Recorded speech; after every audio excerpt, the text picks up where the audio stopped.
We are here at the Student Association debate broadcasting live from the Hergenheim Auditorium of the Newhouse School. Tonight, our 2 essay comptroller candidates and 4 presidential candidates will face off to convince the SU student body that they are the best candidate to represent the school. The essay debate starts right now.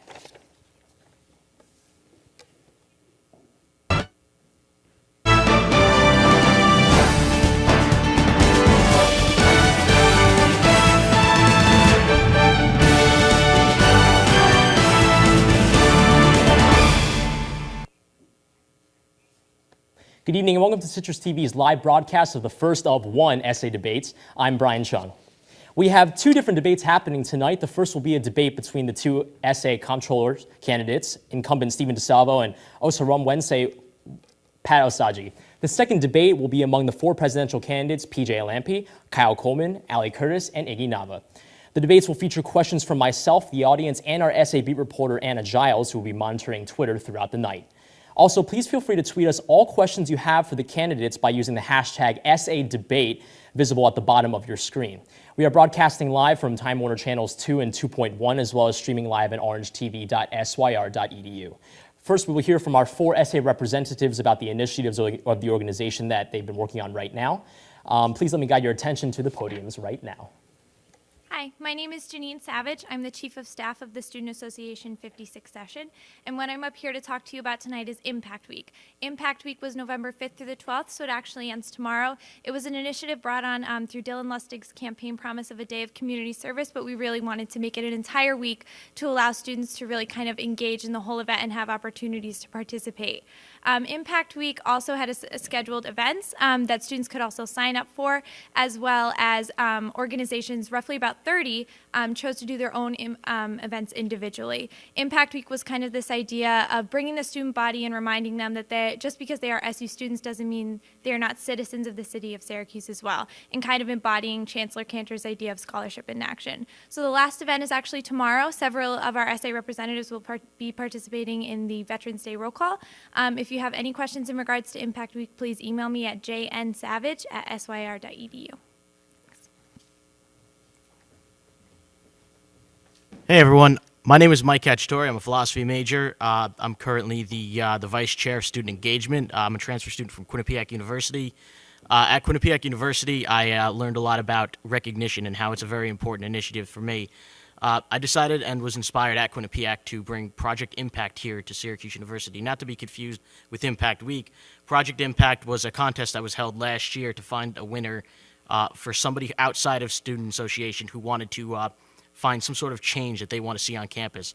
The basic premise of the entire initiative is that somebody outside of the organization can prove that they don't need to be in the student government to make whatever change they want to see happen on campus. We're currently working with the winner, Sierra Cruz, who wants to destroy the whole bridge between the whole gap between international students and American students, and it's been a critical success so far. We're really hoping, the Student Engagement Committee is really hoping to make sure that this becomes an annual initiative. Thank you for your time, everybody. Hello, everyone. My name is Belinda Crisp, and I'm a sophomore in the Whitman School of Management. I'm currently a General Assembly member, and I'm a part of the Student Life Committee. An initiative that I've been working on is the DPS Advisory Board. We just started it this semester, and our goal has basically been to help bridge the gap between students and DPS through effective communication. And the meetings are open to all students, so any of you who are interested in talking about safety are always welcome to come.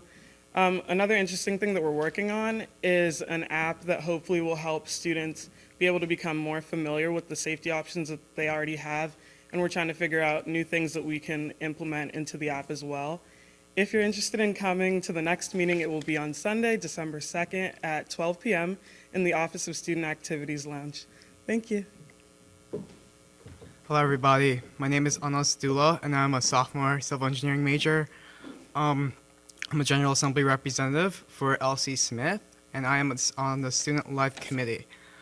On the Student Life Committee, I work for space allocation, and at the moment, we are trying to solidify a relationship with the physical plant so that students can help bring ideas on how to make space more, to improve the space around campus for the students. My initiative is to put sensors on the streets on and around campus in order to improve safety and decrease the amount of collisions happening. The sensor system would help drivers be aware whenever pedestrians are walking on a crosswalk, and also it would warn pedestrians whenever cars are speeding. If you would like to help with this initiative, we have our meetings at 2 p.m. at the Student Association office. Thank you for listening. Thank you very much. Now, we'll be back in just 2 minutes where we'll begin our questioning for the two candidates for comptroller. Stay with us.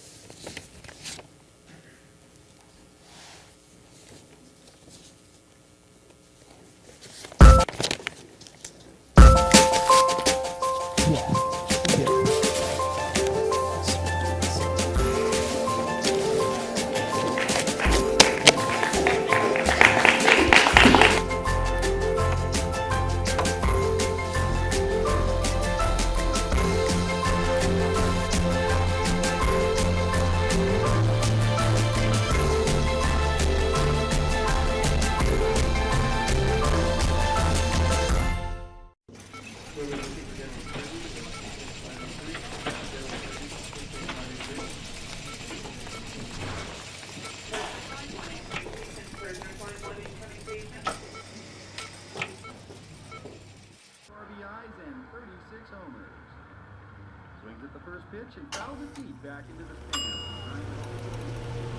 stands. Chill raw and prepared foods promptly. 1 in 6 Americans will get sick from food poisoning this year. Check your steps at foodsafety.gov. At shelters, you'll discover healthy and loving animals just waiting to become a part of your family. Why wait? You can make a difference in the life of an animal. A person is the best thing to happen to a shelter pet. Be that person and adopt your new best friend today. To find out more, visit theshelterpetproject.org. Welcome to my block party. Glad you can make it. The only triple doubles you get come with fries. Last time you blocked someone, you were online. I can do this all day. Your moves are just gay. Using gay to mean dumb or stupid, not cool. Not cool. Not in my house, not anywhere. It's not creative, it's offensive to gay people. And you're better than that.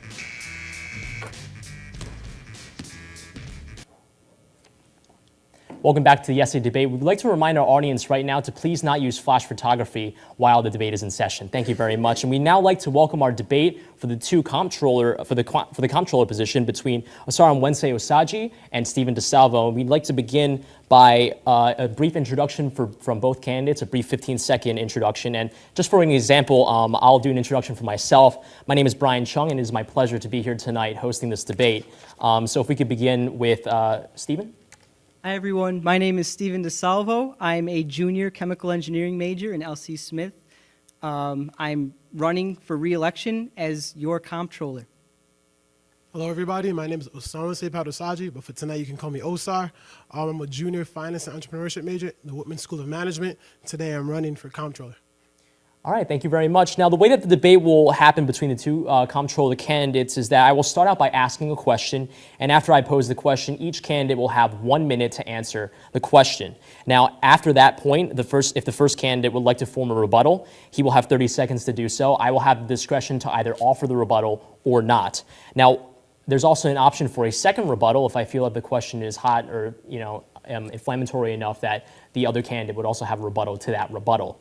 Now, once I ask the next question, we will proceed to do the same cycle, so it'll be 1 minute, but instead we will reverse the order of who goes first because we did draw straws first. Stephen won, so for the first question, Stephen, you will have the first response, and then for the second question, Osar will have the first response.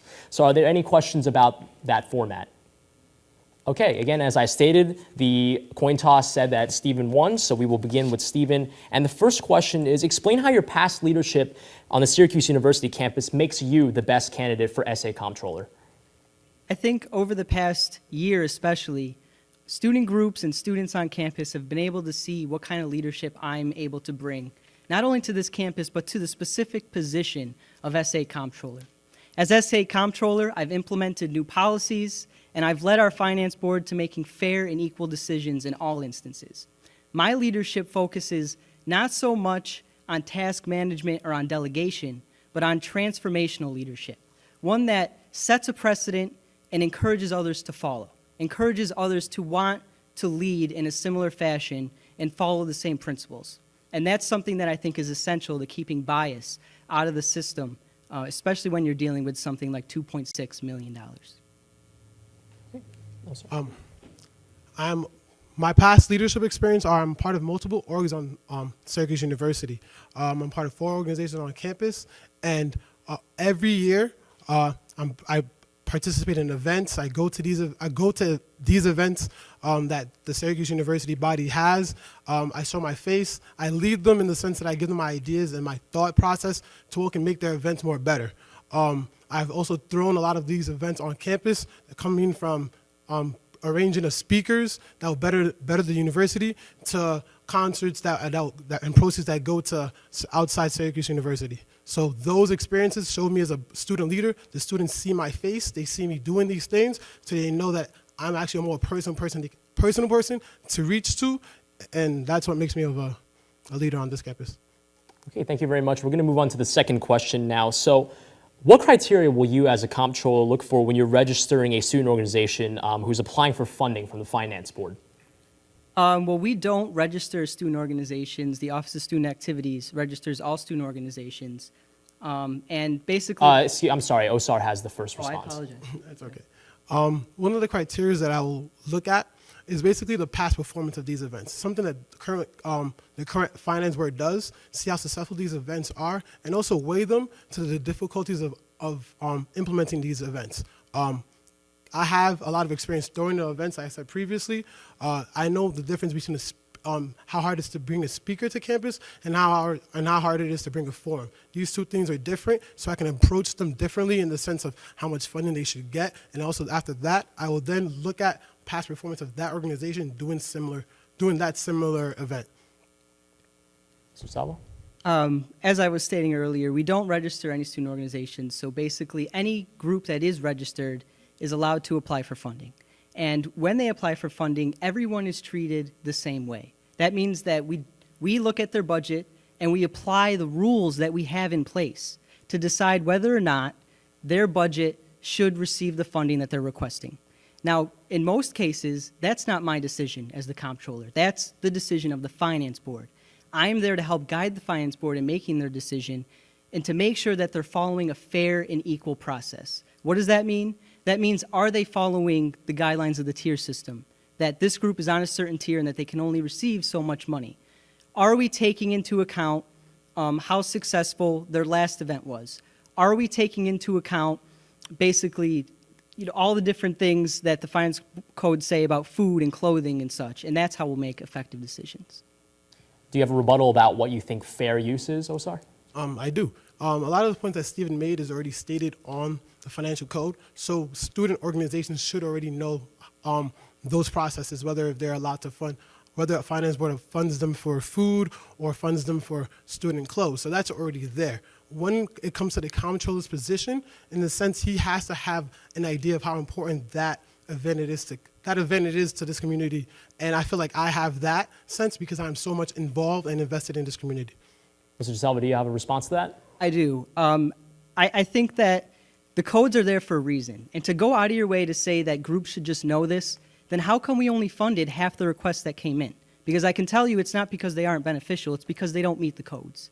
So clearly, we're going out there, we're providing fiscal trainings, we're providing all these things. It's not about helping groups get the money that they want. It's about helping them find the process and the rules and following those rules to get the money they deserve. All right, thank you very much. And we have more questions for the candidates when we return. You're still watching the essay debate.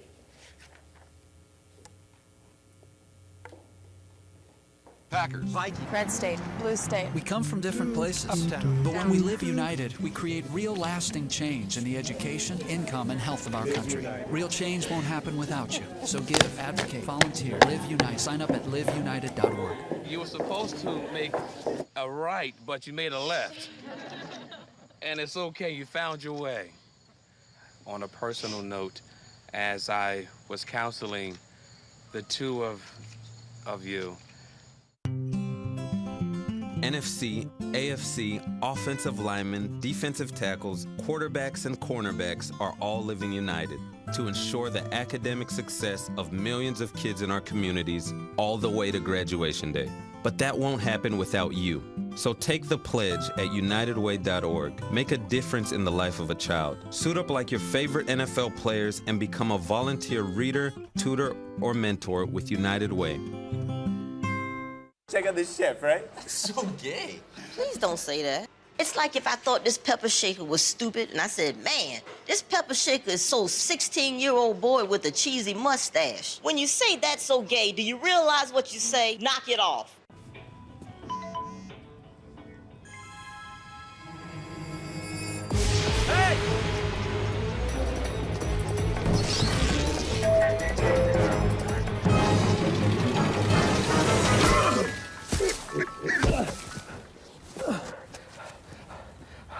So, same time next week? Well, of course. Put away a few bucks, feel like $1 million. For free tips to help you save, go to Feed the Pig.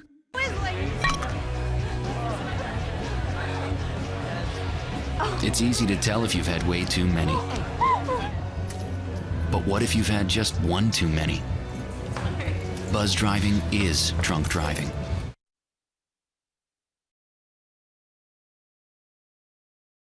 Candidates. Now, the first question will be answered by Stephen. So the question is, what personal attributes do you believe best qualifies you for position as comptroller? I think one of my best personal qualities that qualifies me for this position is that my door is always open.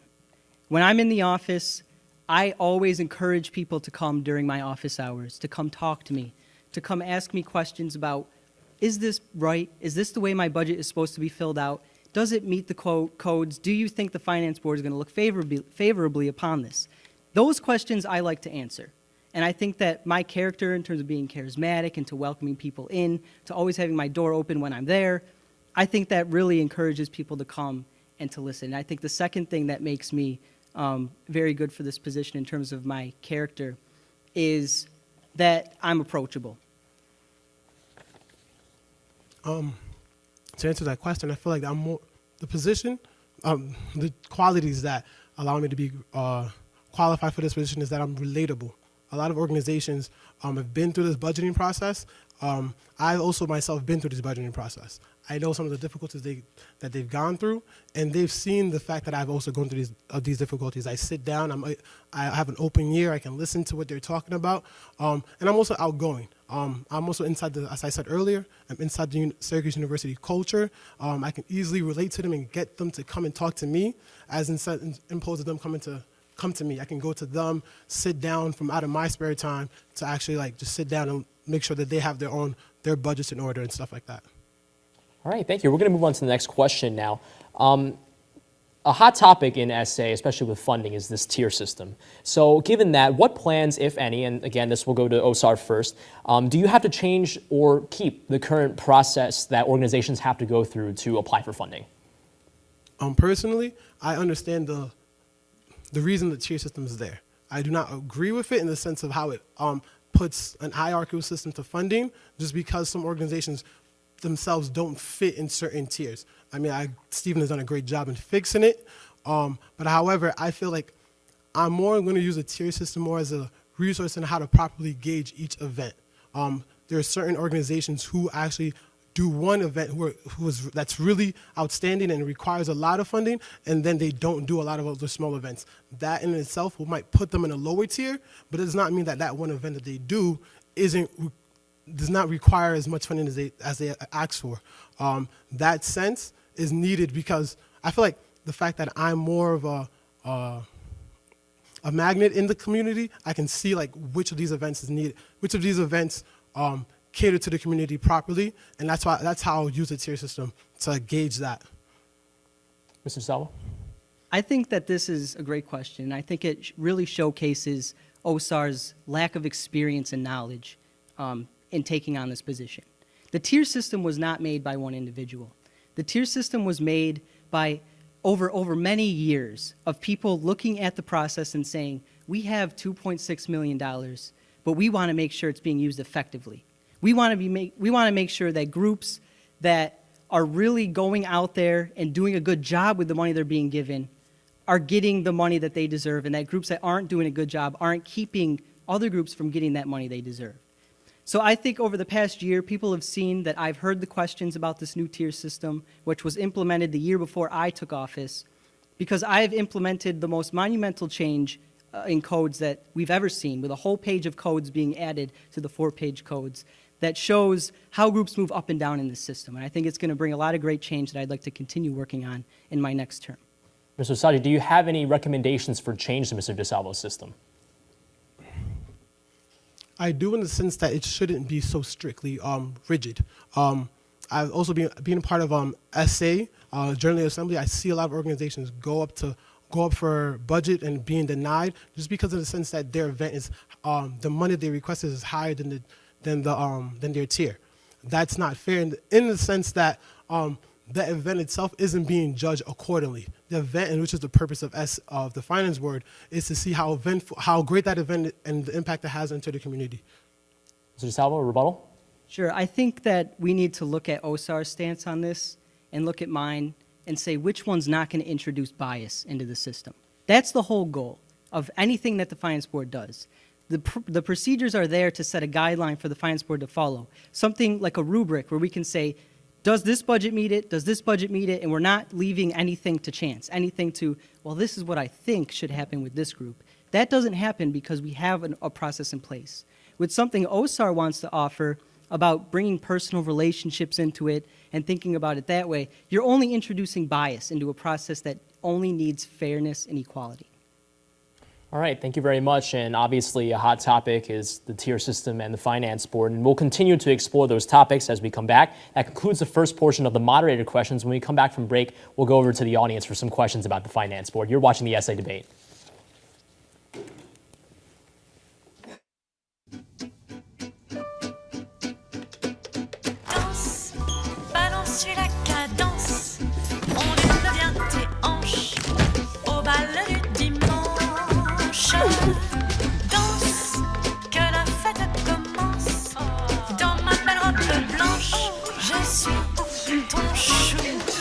You didn't give up on sex. Don't give up on birth control either. There are more methods than you think. Find yours at bedsider.org.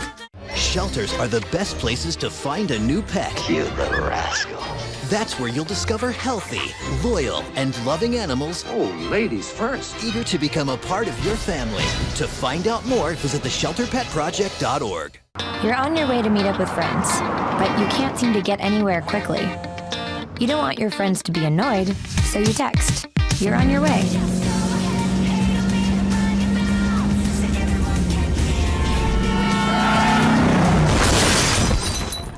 "5 seconds is the average time your eyes are off the road while texting while driving. Make sure you get where you're going." Welcome to my block party. Glad you can make it. I can do this all day. Your moves are just gay. Using gay to mean dumb or stupid, not cool. Not in my house, not anywhere. It's not creative, it's offensive to gay people. And you're better than that.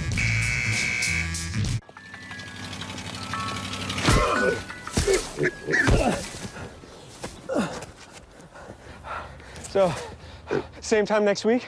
Well, of course. Packers. Vikings. Red State. Blue State. We come from different places. Uptown. But when we live united, we create real lasting change in the education, income, and health of our country. Real change won't happen without you. So give, advocate, volunteer, live united. Sign up at liveunited.org. Comptroller candidates, I'm Anna Giles, the SA Beat reporter. We're now going to move on to some questions from our audience tonight.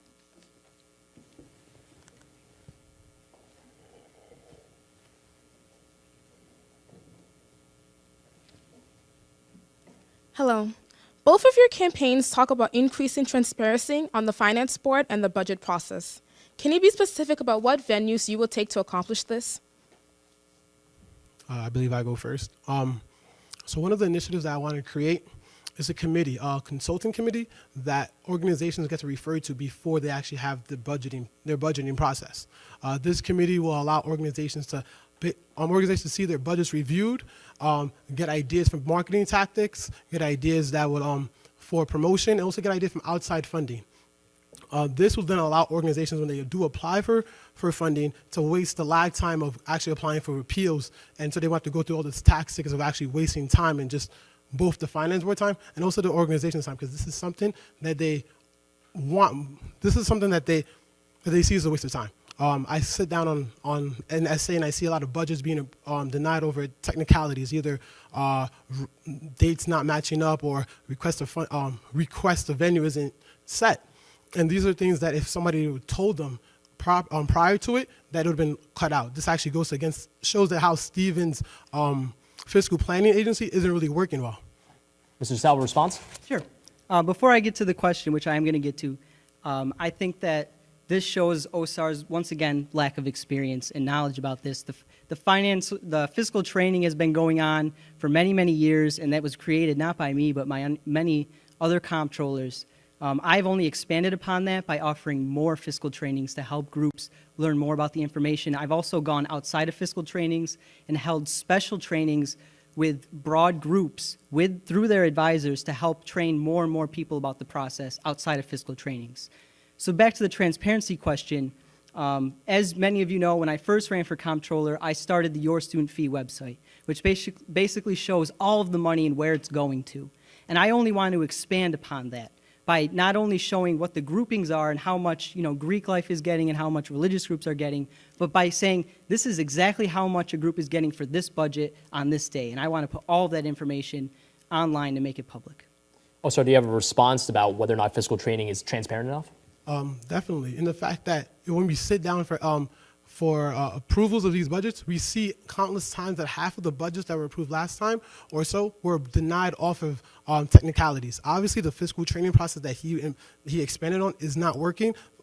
Organizations are still not getting funding, whether they know, even if they do know the process, it shows that there's definitely a clear lack of knowledge on their part, and it shouldn't be that way.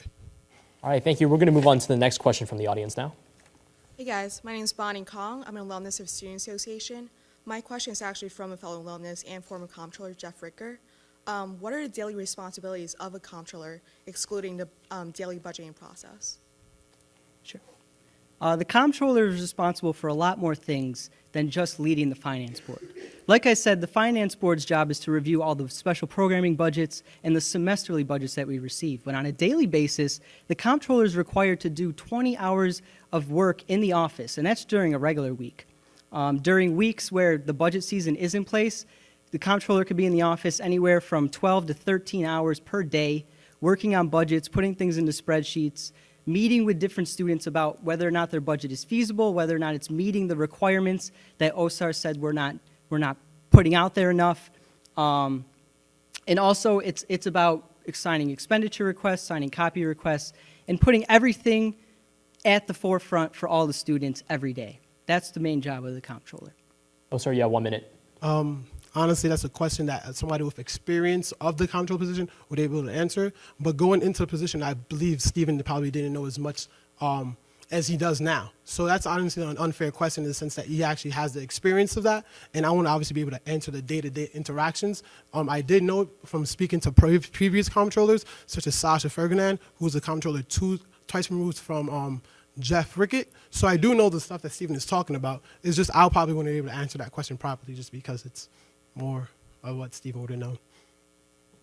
All right, we're going to move on to a third question from the audience, and we turn now.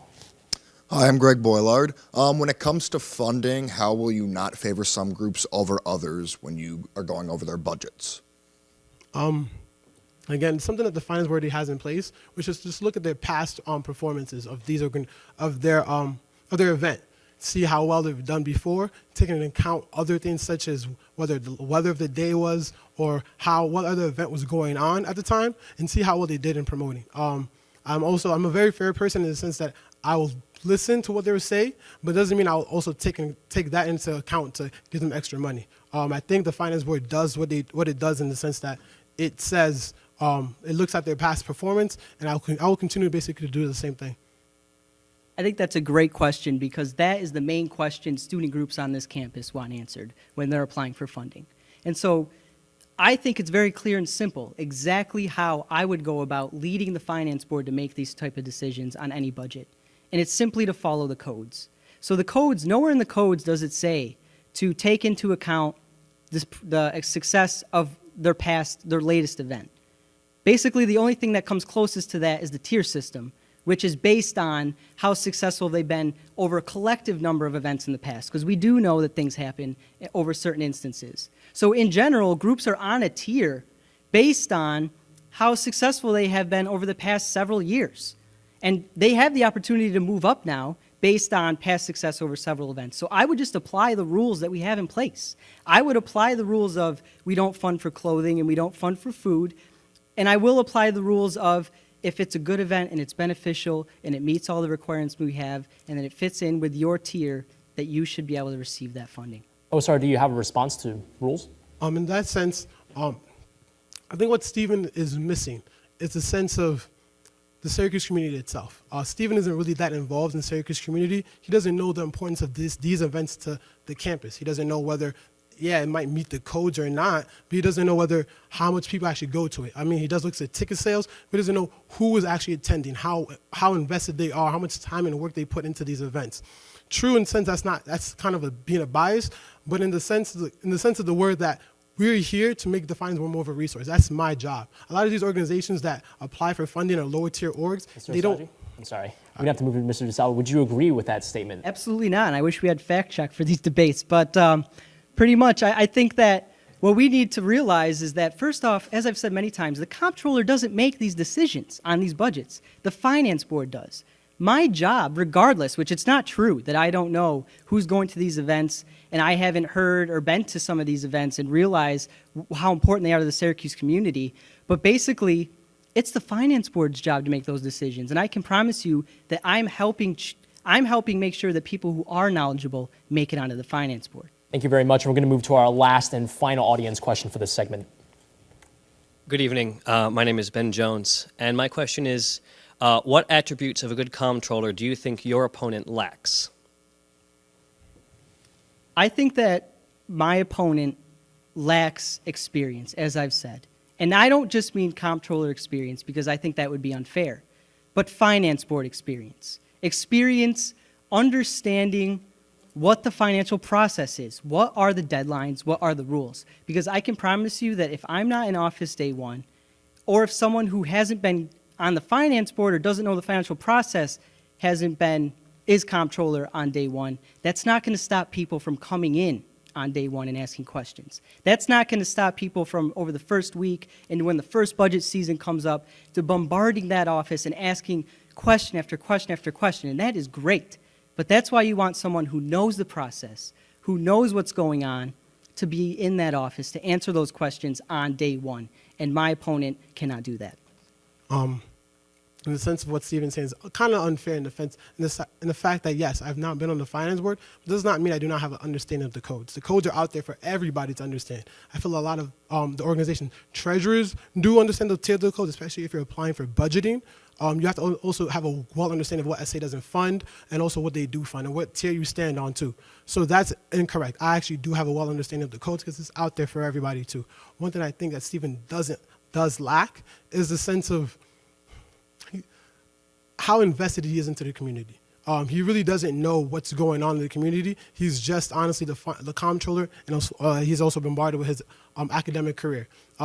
As comptroller, you also need somebody who understands how important these events that you are budgeting is to the people it's going to, and how much it is to the community at large. Mr. DeSalvo, how do you weigh that balance between experience and connecting with the community? Sure, I think it's patently false that I don't connect with the community. I'm from Syracuse, so I don't know how you can make that comment. First off, my grandfather went here, my father went here. I've grown up in Syracuse. I was born here. I've lived here my whole life. I've gone to Syracuse events since before I went to Syracuse. So I mean, like I said, there's no real reason to accept the things that he's saying. All right, thank you very much. And after the break, we'll hear from Anna with some questions from our viewers via Twitter. A reminder that you will use hashtag #SADebate to get those questions in. We'll be right back.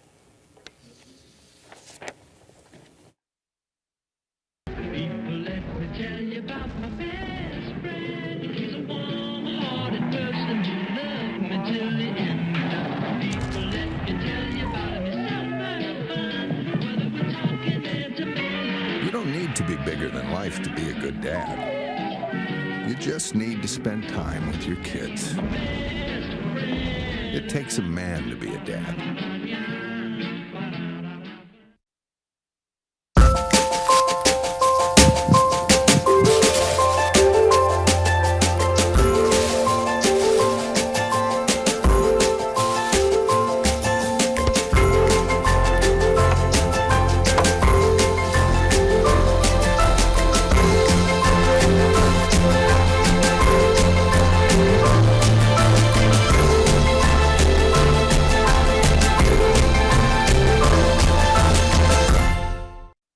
Check out this chef, right? So gay. Please don't say that. It's like if I thought this pepper shaker was stupid and I said, man, this pepper shaker is so 16-year-old boy with a cheesy mustache. When you say that's so gay, do you realize what you say? Knock it off. I got no balls for losing. Sergeant, he's in beefing. Shocking. Is it real all the time? Just had a few drinks. This can't be happening. Are we clear? Clear. We just buzzed. Just buzzed. You didn't tell us that, sir. You're right. This isn't happening. You'll be fine. I feel good. Really? No, not really. Buzz driving. Clear. Maybe we should stop acting like it's no big deal. Shocking. So, I'm kind of new here, but I've noticed a trend. My human does this funny thing where she goes around and gets all my toys, and then she hides them in that basket by the door. It's like, hello? That's where you put it last time. You were the worst at hide and go seek.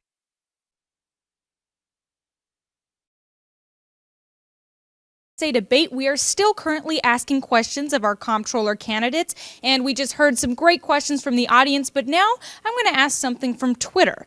From what we've seen on Twitter, audience member or people who are tweeting to us are concerned again they are from organizations that are concerned about applying for this funding. What happened in SA this year is when the budget process came out last week is a lot of funding wasn't granted because of small technicalities or small mistakes that organizations were making. So, comptroller candidates, can you name one thing that you would do to fix this? I think one major thing to point out is that one of the things I'm campaigning on is redoing fiscal training. And this is something that I talked about over the summer before I even knew that I was running again with the Office of Student Activities. They did a new RSO module where they basically do everything online. And it allows people not only to see it once, but also to go back and review it. And so I think the things that I really harp and the things that I really point out, although I do put the fiscal training PowerPoint online and I put all that stuff out there for groups of reference, I think my voice on that video or the comptroller's voice on that video showing groups that these are the main points you need to get at. We don't fund for these things, or these are the things you need to make sure your dates match, and those sort of things can really be harped in a video that they can watch over and over. And that's something I will make happen in a second term as comptroller. One of my main initiatives that I'm running on is to create an event planning committee. So the committee will consist of the comptroller himself and a few members of the finance board and members of the general body of Syracuse University who feel that they have an understanding of event planning.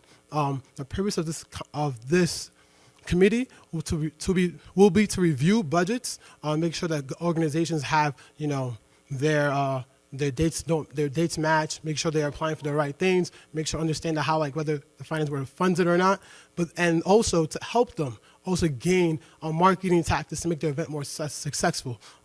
Get outside funding from other organizations or other firms to properly collaborate with the proper orgs. These things could be a resource to them before the budget deadline is due. This would then also take out this the amount of appeals that are being drawn, and also just make it a lot easier for the finance board themselves and also these organizations. All right, thank you. We're going to move to our second and final question via Twitter. Anna? Thank you, Stephen and Pat. So my next question for you concerns the balance between being, kind of an official as a comptroller, but also a personal student and connecting with organizations. I mean, does that create a bias when you try to connect with the events that organizations are throwing? I mean, or should you maintain, a status as an official? I mean, how do you maintain the balance between the two? I think it's very important that the comptroller is well invested in the Syracuse University community. Stephen spoke earlier how he's born in Syracuse, he was born and raised here. Very well true. But he does not participate in Syracuse University community events. This is something that the comptroller has to have. He needs to understand how much time goes into these events. I mean, I myself am part of multiple orgs on campus, so I myself know the amount of time it takes I put into the planning these events. This is something that I will understand if an organization comes to me and say, hey, we need help. I really want to do this event. It's a great event. I think these many people will come out. Can you please help me out? This is something that you will then become more personable, because at the end of the day, the finance board and SA is to make all events on campus a successful event. I think it's very interesting how my opponent really keeps repeating things after he knows they're not true. I think it calls into question, do we want someone like that as our next comptroller, someone who repeats things that aren't true? But I think this is a great question because it really showcases something that I wanted to point out about OSAR's ideas. It is introducing a bias into the system by saying you're going to help groups plan events. First off, the finance board doesn't plan events. I mean, that's just something, we are there to fund events. SA is here and you are here to help groups with their events. We're here as a finance board and as comptroller to help groups receive funding. And so to help groups receive funding, I think I will do the same things I've been doing, which is keep my office door open. I will look at any budget that comes across my desk before they hand it in and say, you're missing this or you're missing this. I would suggest putting this in there. I have no problem doing that, and I would continue doing that in a second term. Thank you very much. We're going to turn to a final break before we come back and hear closing remarks from our two candidates. Don't go away.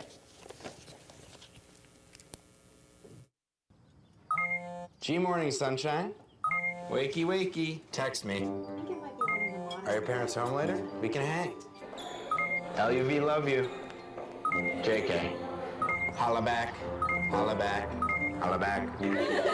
Are you with your friends? That's lame. We're in a huge fight right now. XO. Would you dream of something I did? Are you on your way to the mall? I'm lonely. Nude pics. Send me some. Text me. You think you're just checking your messages or telling a friend you're on your way. They could be the last words you ever type. Make sure you get where you're going. I need someone to do my hair. Back when I could still say my husband's name. Back when I could have called 911 but didn't. Back when I first felt the warning signs of a stroke but did nothing. I wish I could go back, but I can't. With a stroke, time lost is brain lost. At the first warning signs, take action immediately. RBIs and 36 homers. Swings at the first pitch and fouls it deep back into the stands. Chill raw and prepared foods promptly. 1 in 6 Americans will get sick from food poisoning this year. Check your steps at foodsafety.gov.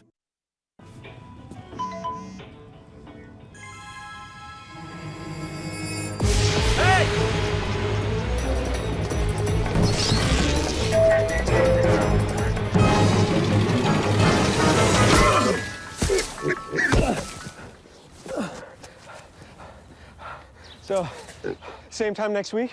Well, of course. Put away a few bucks, feel like $1 million. For free tips to help you save, go to Feed the Pig. Welcome back. Now we go to Stephen DeSalvo for a 2-minute closing statement. I think that it's really interesting how my opponent 2 weeks ago, just 2 weeks before the elections, well after handing in his petition, decided to go and ask someone who's not even an SA, but who handles the checks and the budgets that I sign, what the responsibilities of the comptroller are. I find it, as a student, unbelievable that someone would even run for this office without really knowing what the responsibilities of this job are. And they are a lot, I can tell you from experience. Now, OSAR mentioned a little bit earlier that I probably didn't know when I first came in. And the truth is, I did know. I worked with Jeff, who was the comptroller before me, for a whole semester before I even ran. And I learned exactly what he does, what he signs off on, what the job of the comptroller is, what he does every single day. And I saw for a year before that what he does in leading the finance board, because I was on the finance board. I think that the job I've done over the past year is just a testament to what I'll do over the next year. I have been fair, I have been equal, and I have been respectable. Now, I'll tell a little story in my closing statement right before I end. At the end of last semester, after working with a group that applies for a lot of funding, we were going back and forth about an expenditure request that I was not willing to sign, and that I ultimately compromised on and said, we'll fund half if you're willing to fund half. And at the end of that discussion that we had, right before the student was about to graduate last semester, he sent me an email and he said, you know what, you've been tough. He said, but you've been respectable. And I couldn't think of anything more I'd want out of a comptroller candidate. Someone who's protecting your money, but who's being fair, equal, and respectable.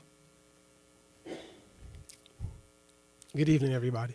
I've come here to you as a student who has been part of multiple organizations and know the difficulties of actually applying for the budgeting process.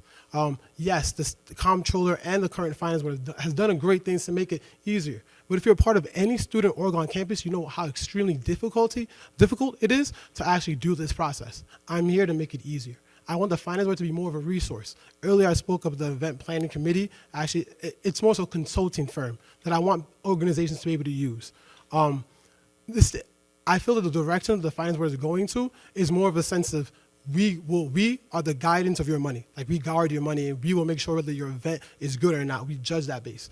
I don't want that. That's not what I want. I want organizations to feel comfortable enough to see that we're here to actually help them. Yes, there are other resources, but most of the time, if you're a treasurer of any of your other organization on campus, you will attest to it, that you will be in the finance board's or comptroller's office the week before budgets are due. That has to change. This year's example of the large amount of appeals, denials that the finance board did is a testament to that. The fiscal training that is currently going on is flawed.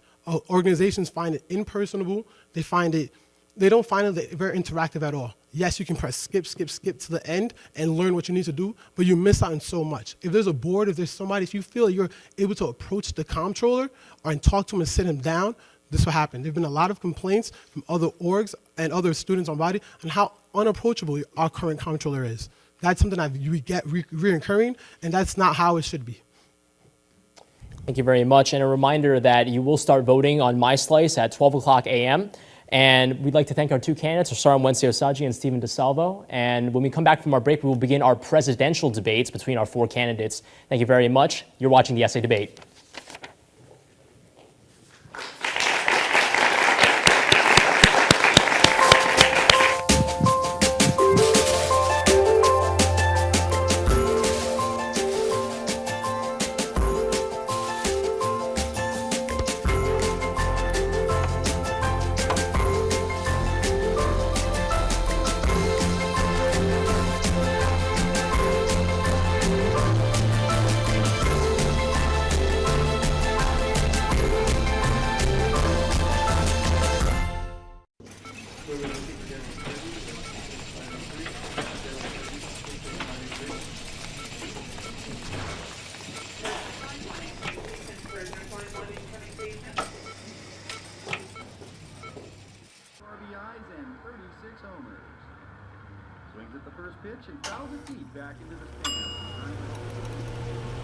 Chill raw and prepared foods promptly. 1 in 6 Americans will get sick from food poisoning this year. Check your steps at foodsafety.gov.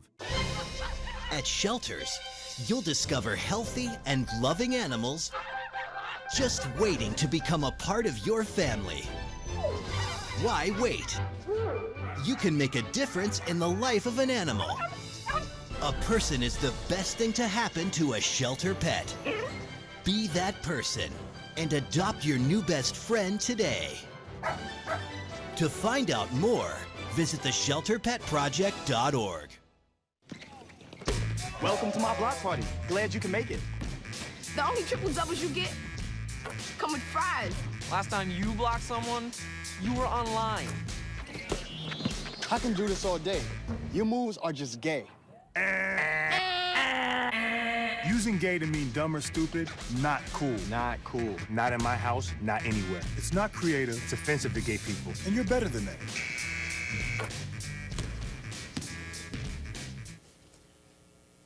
Now, we begin now with our next debate among the 4 presidential candidates. Now, each candidate will now give a brief opening statement, as I said before, in the same format as the comptroller debate. Just a quick 15-second intro. We'll begin with Allie. Good evening, everyone. My name is Allie Curtis. I'm a junior here, and I'm a dual major in public relations and political science, and I've had the honor and privilege of serving you all as vice president for the past year. Good afternoon, everyone. My name is Ignacio. You can call me Iggy. I am a second-year student studying international relations, and I am from Bolivia. Hi, everyone. I'm Kyle Coleman. I'm a junior, quadruple majoring in accounting, finance, economics, and IT. Over the last year, or 2 years actually, I've had the privilege of being on University Senate, Assembly Representative, and Finance Board. Hello, everyone. My name is PJ Lampy. I'm from Glenridge, New Jersey. I'm a junior film major in the College of Visual and Performing Arts, and for the past year or so, I've actually been the chair of the Student Life Committee and also the chair of the Board of Elections and Membership. All right, thank you very much, candidates. Now, we'll begin with questions, but first we'll lay down the ground rules a little bit. Now, for this debate, we'll have a similar format to the comptroller debate, so I'll begin by asking a question to the first candidate. The first, as well as the 3 remaining candidates, will have 1 minute each to answer the question, at which point I will decide whether or not the question is fit for rebuttal. If that's the case, I will offer a 30-second rebuttal to one of the candidates, depending on my discretion. Are there any questions about the format? No? Okay. Again, the rotation of the questions will be as follows. So, Allie, because you have won the straw draw, you will be first, followed by Iggy, followed by Kyle, followed by PJ. And for the second question, we will change the order so that Iggy goes first, followed by Kyle, followed by PJ, followed by Allie, and then we'll do the rotation as such. So I'll be keeping tabs on that. So the first question, which Allie will answer first, with 1 minute, is how have your past experiences as a leader on the Syracuse University campus qualify you as being the best candidate for SA president? Absolutely. Well, great question. I've had a lot of different diverse leadership experiences here, from working with RHA as a community council representative to working as the one of the co-presidents for the class council of 2014. But obviously my most prominent and memorable leadership experience has been serving as vice president. And I've said this before, I mean, you have the position of president and vice president, and the only difference is that vice right there. And the vice president's there to take on initiatives individually and lead the organization just as the president does, and they're there to fill in for the president when the president is ill or can't attend a meeting, and I've done that, and I've had to step in several occasions. But regardless of that, I've really taken a lot of leadership externally and internally within SA over the past 2.5 years, regardless of my position, whether I was an assembly rep or serving as vice president, and I have the most relevant leadership experience here in relation to the position of president. All right. So my leadership experience on campus comes, from being an SA. You don't necessarily have a position to be a leader within an organization, and I think that's something that one needs to take into consideration. I've also, something that differentiates me from the other candidates is that I have a lot of leadership experience outside of SA. So I'm the current chief of staff of the Residence Hall Association. I was the president of Del Plain last year. And aside from that, I've been involved in a numerous amount of orgs, including one that I founded this year, which is called International Student Organization. Something also that I want to point out is that my experience goes much beyond, Syracuse University. Over the summer, I worked at the United Nations Conference on Sustainable Development as a UN volunteer, as a representative of my country, Bolivia, and as a representative of the Youth Peace Child International Organization. So, leadership does come in several different forms, and I think that, disqualifying me because I'm not part of the SA cabinet would be a false statement. Hi, everyone. I think I would define my leadership experience in 2 main pieces. So the first one is my experience within SA. I haven't gone up within the organization. I haven't tried to get the highest position. What I've done is I've gone out wide. So I've been a member of I've been an assembly representative for 2 years now, but I've also been on the finance board. So I've looked at how our finances work. I understand it. I've looked at University Senate. I've been a member in that, which is working with administrators to get things done. I've had the wider view of SA. Rather than going up, I've gone out, so I understand how these parts work together. Now, the second part deals with my experience outside of SA. So what I've done is, over the last couple of years, I've been an RA, which allows me to work with a lot of different people, coordinating events, getting people together, bringing them, connecting them to each other, which I think we could really use right now from a president. The second part about that is that since my freshman year, I've been involved in the big event, which my freshman year, the biggest volunteering event on campus, and last year when I started a 5K and continue this year. Making events, not because you have to, but because you want to. That's leadership. I think my involvement throughout Syracuse has been very extensive, and I agree with Iggy where, being a leadership isn't really just about your position, but when it does come to positions, I have been involved with SA since my freshman year. I did, like I said in my introduction, I was the chair of the Board of Elections and Membership starting off the second semester of my freshman year, and then coming up in this last session, I was the chair of the Student Life Committee, which dealt with a lot of issues of student life on this campus. And as well as Kyle, I also am an RA. This is my second year. And when it comes to, where else I've been on this campus, I've touched many different parts where, I'm also a tour guide on this campus. I'm actually a lead member of the University 100. And I've also, experienced being a part of Citrus, actually my freshman year when I was interested in broadcast. Now I'm a film major. But, when it comes to being a leader, you really don't have to have a leadership position, but you really have to provide and give back to the university. And I commend Iggy, that's a true statement. All right, thank you very much. We're going to move on to the second question now. Iggy, you're going to begin first. So how have your, if elected president, what tangible results would you bring to the student body? All right, so, being president, especially of an organization like Student Association, is really about, showing leadership in the sense that you want to, spread a word, you want to spread a vision, and you want to help other people enforce that vision. So in terms of a tangible result, something that I would like to see done, and it kind of reflects my overall, campaign called The University We Want, which is, SA expanding beyond just working within SA and working with multiple organizations, is I want to bring a sort of International Day fair to Syracuse. One, because I think, it benefits everyone from having, that experience of knowing what else is out there, beyond, your day-to-day interaction. And also because I think it would be a great opportunity to touch base with the Syracuse community, who is so diverse, having, such a big refugee population and otherwise. Within SA, I think that, many more tangible results can be seen, not because they aren't already done, just because it needs to be better expanded and, it has to have a bigger audience. Sure. Well, I think my whole campaign is based on this idea of substance over style and really getting things done rather than just talking about it. So I have three main platforms. I'd like to address the segregation issue on campus, which has to do with race, but socioeconomics, religion, kids who come in as freshmen versus transfer students, international students, domestic students. I'd like to address that. What I'd like to do is I'd like to take a representative from each organization on campus. And I'd like to take a representative from each fraternity and sorority on campus, get them all in one room with the chancellor, with a couple faculty members, and let's plan events. I'd like to take the money that we spend on marketing in SA that just doesn't go too well, money that we spend on banquets in SA that aren't even legal. Let's take that money and use it to program events as a school, as a representative from each part of the school. The second part is safety. Every single day it seems like we're getting emails and we don't see a plan. The only time we hear from DPS is when something goes wrong. I want to have an email from them that explains what they're going to do to fix it and prevent it in the future. And my last part is cleaning up SA. So it's more of a results-based rather than just talking about it. I want members who will get the job done, and if not, then I will find somebody else who can. I think the main focus of what I'm trying to do with my entire time within SA as president is really connecting students and connecting us within the university. I agree with Kyle where there is a lot of disconnects when it comes to the student population. And I think it's more stemmed from the idea that orgs that come to us, and we saw this during the comptroller debate, orgs come to us and they apply for funding and they do get denied. And I think where it comes back from is where, as the General Assembly and as the Student Association, we need to come together and provide for our organizations, and that's through providing them and teaching them how to do PR and teaching them how to budget properly and teaching them how to be an organization on this campus and work together. And I think that where it needs to come from is from SA and come from our cabinet, creating a great cabinet that can really work together and understand each other, and then working with our assembly reps to really go out and talk to our students and advocate for their rights on this campus. And to say that, it's just about, separating our students, it's really about the larger picture. It's Syracuse University, and that's why we're here. We're not about our residence halls, we're not about our, our academic home colleges, we're Syracuse.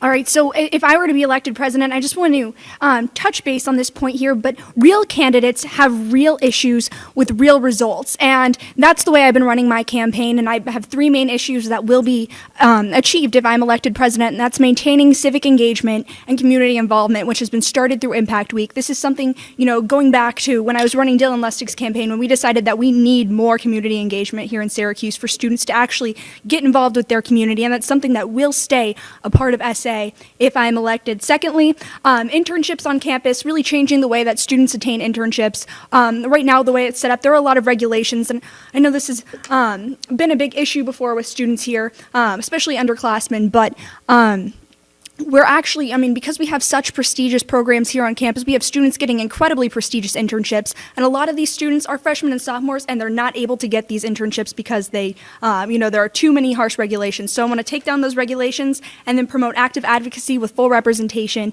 and better home college committees. Do we have a rebuttal from Mr. Lampe? Yes, I would actually like to talk about a great board that we have through SA, and it's talking about internships because I think that's a great thing Ali was touching on. It was started actually by a former representative, Bonnie Kong, and it's a board that works directly with career services, and they talk about issues of internships, and they're working towards an opportunity to really help students work on getting credit from the summer and maybe moving it towards other semesters. And I think it's great that Ali actually has it as an option for her platform, but it's also great to know that the students are actually working on this initiative, and they have been working on it for semesters in the past. All right, thank you very much. And when we come back, we have more questions for the candidates. Stay with us.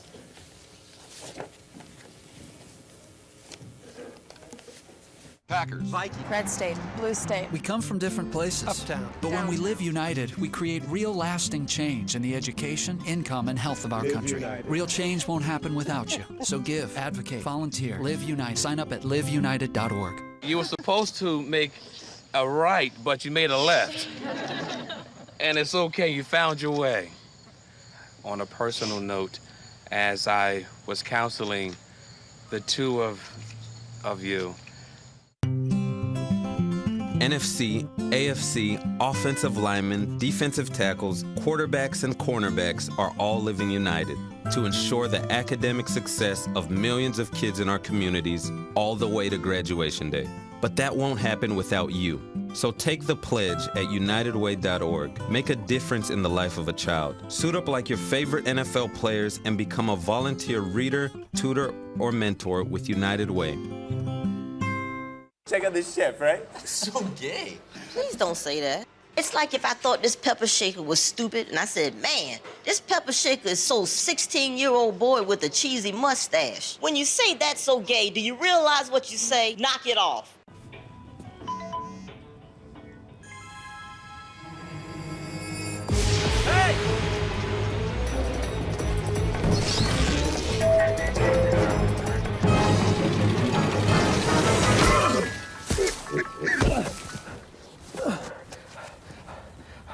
So, same time next week? Well, of course. Put away a few bucks, feel like $1 million. For free tips to help you save, go to Feed the Pig.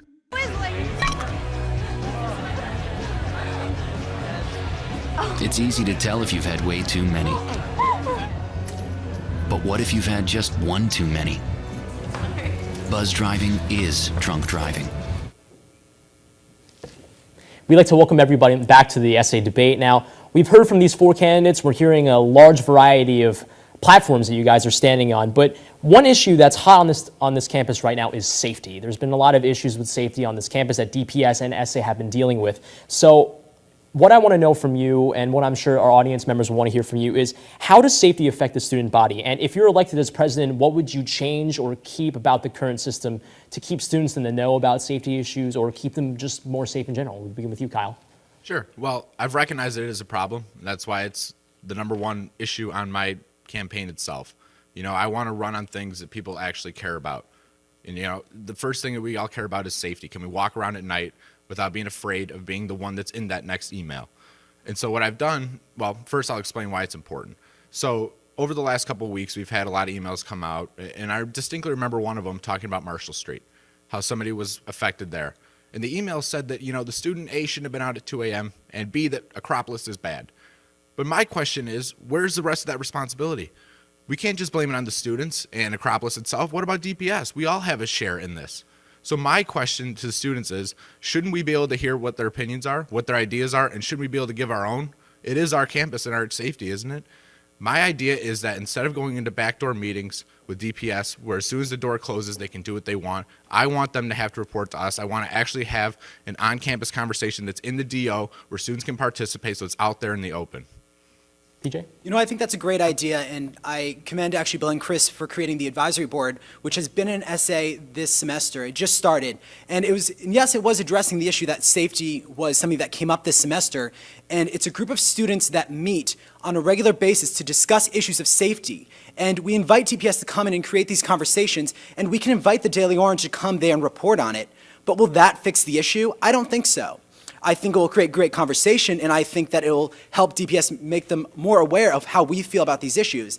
I don't think it'll, stop people from coming onto our campus and affecting our students. I think that the best way to do it is to have our students go out there and report issues and say, you know what, if you see something, say something. You see it in all these different cities. So that's why the DPS Advisory Board has moved further into coming up with ideas of working on applications and coming up with programs where we say, if you see something, say something.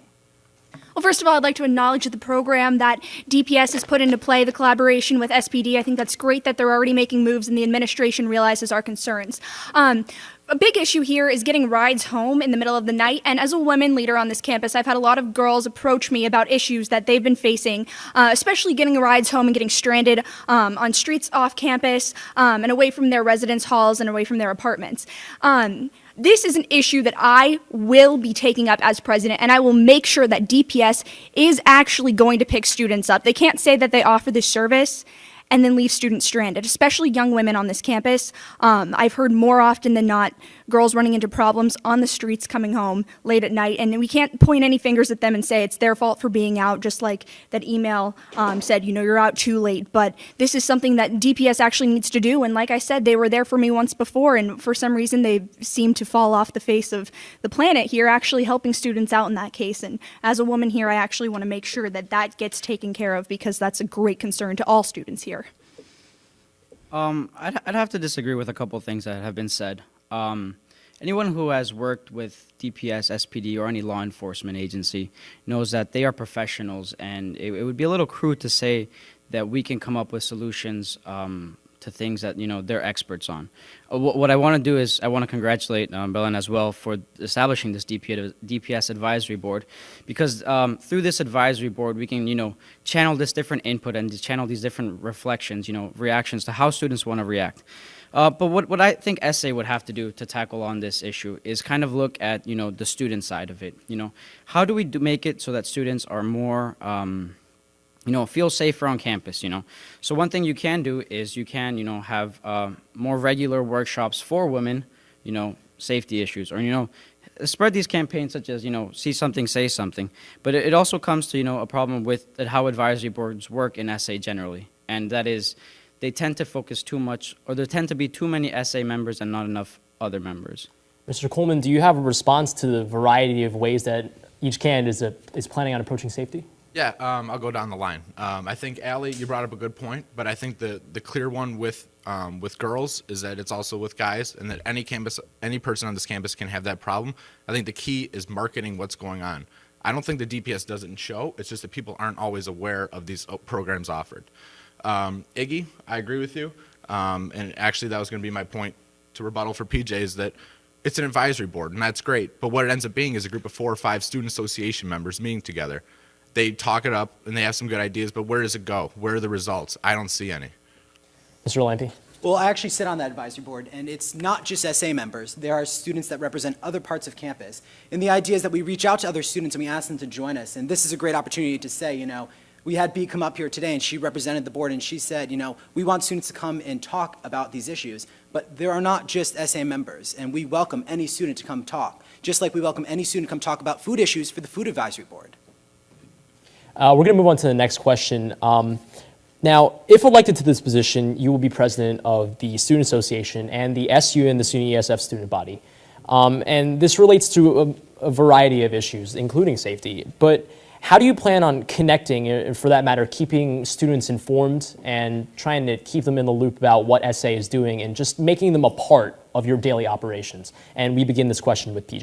Can you just touch back on the question one more time? Yes. So you'll be the president. If you are elected, you'll be the president of the Student Association for this large campus. So how do you plan on bridging the gap between SA and students, or do you not perceive there being one? I definitely do see there see a gap existing. And I think that I've talked about this in many different ways. And I view that, when we come into our General Assembly meeting, we're sitting there and having this open conversation about student issues, and we're discussing and going over different types of bills and resolutions. And the way I view our Assembly meeting as more or less, we say, come, sit in our gallery, be a part of our conversation, and see what SA is about. And I think that we break down our committee meetings and we go over these different issues. But what I think we need to do is take our assembly and go out to the students. And that's because when we break down to our smaller committees, in student engagement, in student life, in academic affairs, we're going and talk about these separate issues. I think we need to talk about issues as a larger group and have open dialogue. And we're going to see that actually. The Project Impact is actually working on having open dialogue about international students and the disconnect between domestic students. And I think that's one great opportunity to do that. And I think we need to do that even more within the Assembly towards the next session. Ms. Curtis?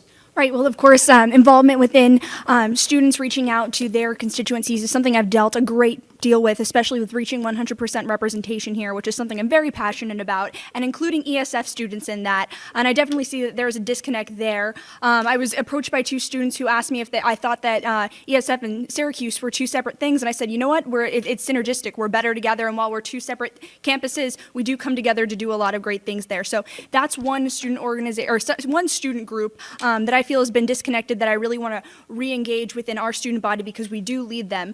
And a way I want to implement this is through meet and greets and eat and greets by actually going out in the dining halls and coming together and having everyone eat together. And I think that's a really important way that we can get together, because who doesn't love food and sitting around and chatting around the table? So a great way for us to come together and figure out how we're more similar than we are different. So one thing I want to say on the issue of transparency is one thing that I want to do is make sure that this base camp initiative really goes through. Transparency is one of the biggest problems that the organization has, not only because people don't know what we're doing, but also, people don't feel comfortable approaching us with, some things that might seem too insignificant and some things that may seem too abstract. And that's really the idea behind the university we want. It's that by working with these different organizations, you're actually able to, foster, more student feedback, and you're also able to reach a bigger audience. So, it really comes down to, and one thing that I want to do specifically, and this kind of goes, with addressing segregation on campus, be it, through race, socioeconomics, any of the things that he said, athletics, Greek life, ESF, any of it, is establishing a formal system of liaisons, that have a voice in the Student Association General Assembly. And the thing about liaisons, it's not that it's a one-way street. It's not that they're coming to us with problems. It's that we're also going to them. I think we're sort of missing the point here, the real crux of the issue. It doesn't matter where our assembly meetings are. It doesn't matter where 90% seats filled or 100%. The fact is that students aren't engaged in SA because they don't see enough results. When they wake up in the morning and their driveway out front of their yard isn't plowed, or they see things that they believe that SA can have a role in playing and it's not getting done, that's why they're not engaged in SA. That's the crux of the issue. If we have results when students wake up in the morning and they see that their student government put that together for them, they'll feel comfortable to come and talk to us because they'll want to see more of the same. If they're not getting anything out of us, then of course they're not going to be engaged. And just for the full representation, ESF wasn't at full representation. I'm the only candidate to have gone out to ESF and put up flyers because they are not engaged in this. They pay a program fee just like the rest of us, but they're just not engaged. And we have to take some effort to try to get them involved. Ms. Curtis, do we have a response about engagement? Of course, and absolutely. I was actually you weren't the only candidate to do, or the only one of the assembly to do so. I did very much so the same, and that's where I ran into those students as well. But aside from that, a real important issue here with actually engaging students is taking the initiative yourself. And what I did earlier this semester when I first came back to campus was I went to the university bookstore, I bought 3 clipboards, and I went out with them and took some friends from SA with me and actually canvassed around the quad and asked students to tell me issues that they had problems with. A lot of students, weren't aware of student associations. Some students weren't even aware of my position as vice president, but regardless, I had a list of things that students wanted to see changed. Curtis, if we have a response from Nikki? And there we go. Yes, 2 things that I want to say. Doesn't matter if we reach 100% representation. It's a big step, but 56 or 60 people isn't going to represent a student body of 15,000. It simply isn't. So by working with these different organizations, you have the opportunity of reaching a bigger crowd. And also in terms of, I lunch in Sadler because that's where I live, and that's where ESF students go. And, it's not really about going over there, to campaign. It's about actually being a presence there. And, all the other candidates talk about getting, feedback, but I've actually filled 2 books of these over the past couple of weeks with student feedback. Thank you very much. And we're going to head to another commercial break. And when we come back, we'll receive 4 Twitter questions. And again, a reminder that you can submit your questions via Twitter by using the hashtag #SADebate. You're watching the SA Debate. Stay with us.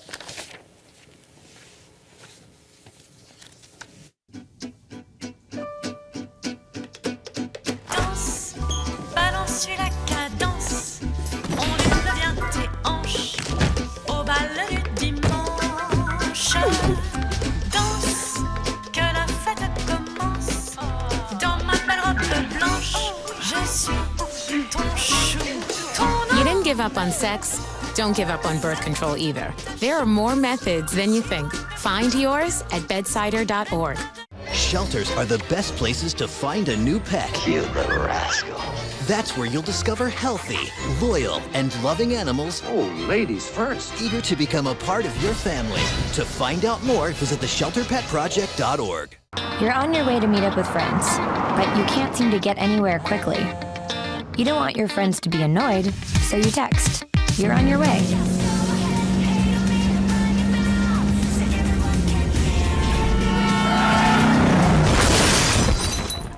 Five seconds is the average time your eyes are off the road while texting while driving. Make sure you get where you're going. Welcome to my block party. Glad you can make it. I can do this all day. Your moves are just gay. Using gay to mean dumb or stupid, not cool. Not in my house, not anywhere. It's not creative, it's offensive to gay people. And you're better than that.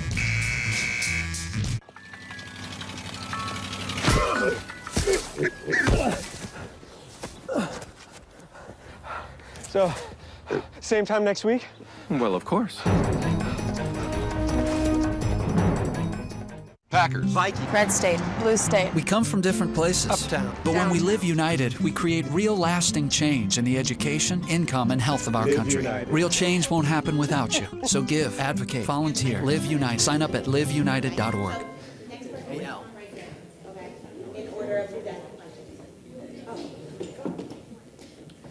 Good evening, and thanks for joining us. You're watching the SA presidential debate. We've just heard a lot about the candidates' platforms and how they plan to make change on campus, and now we're going to hear from the audience.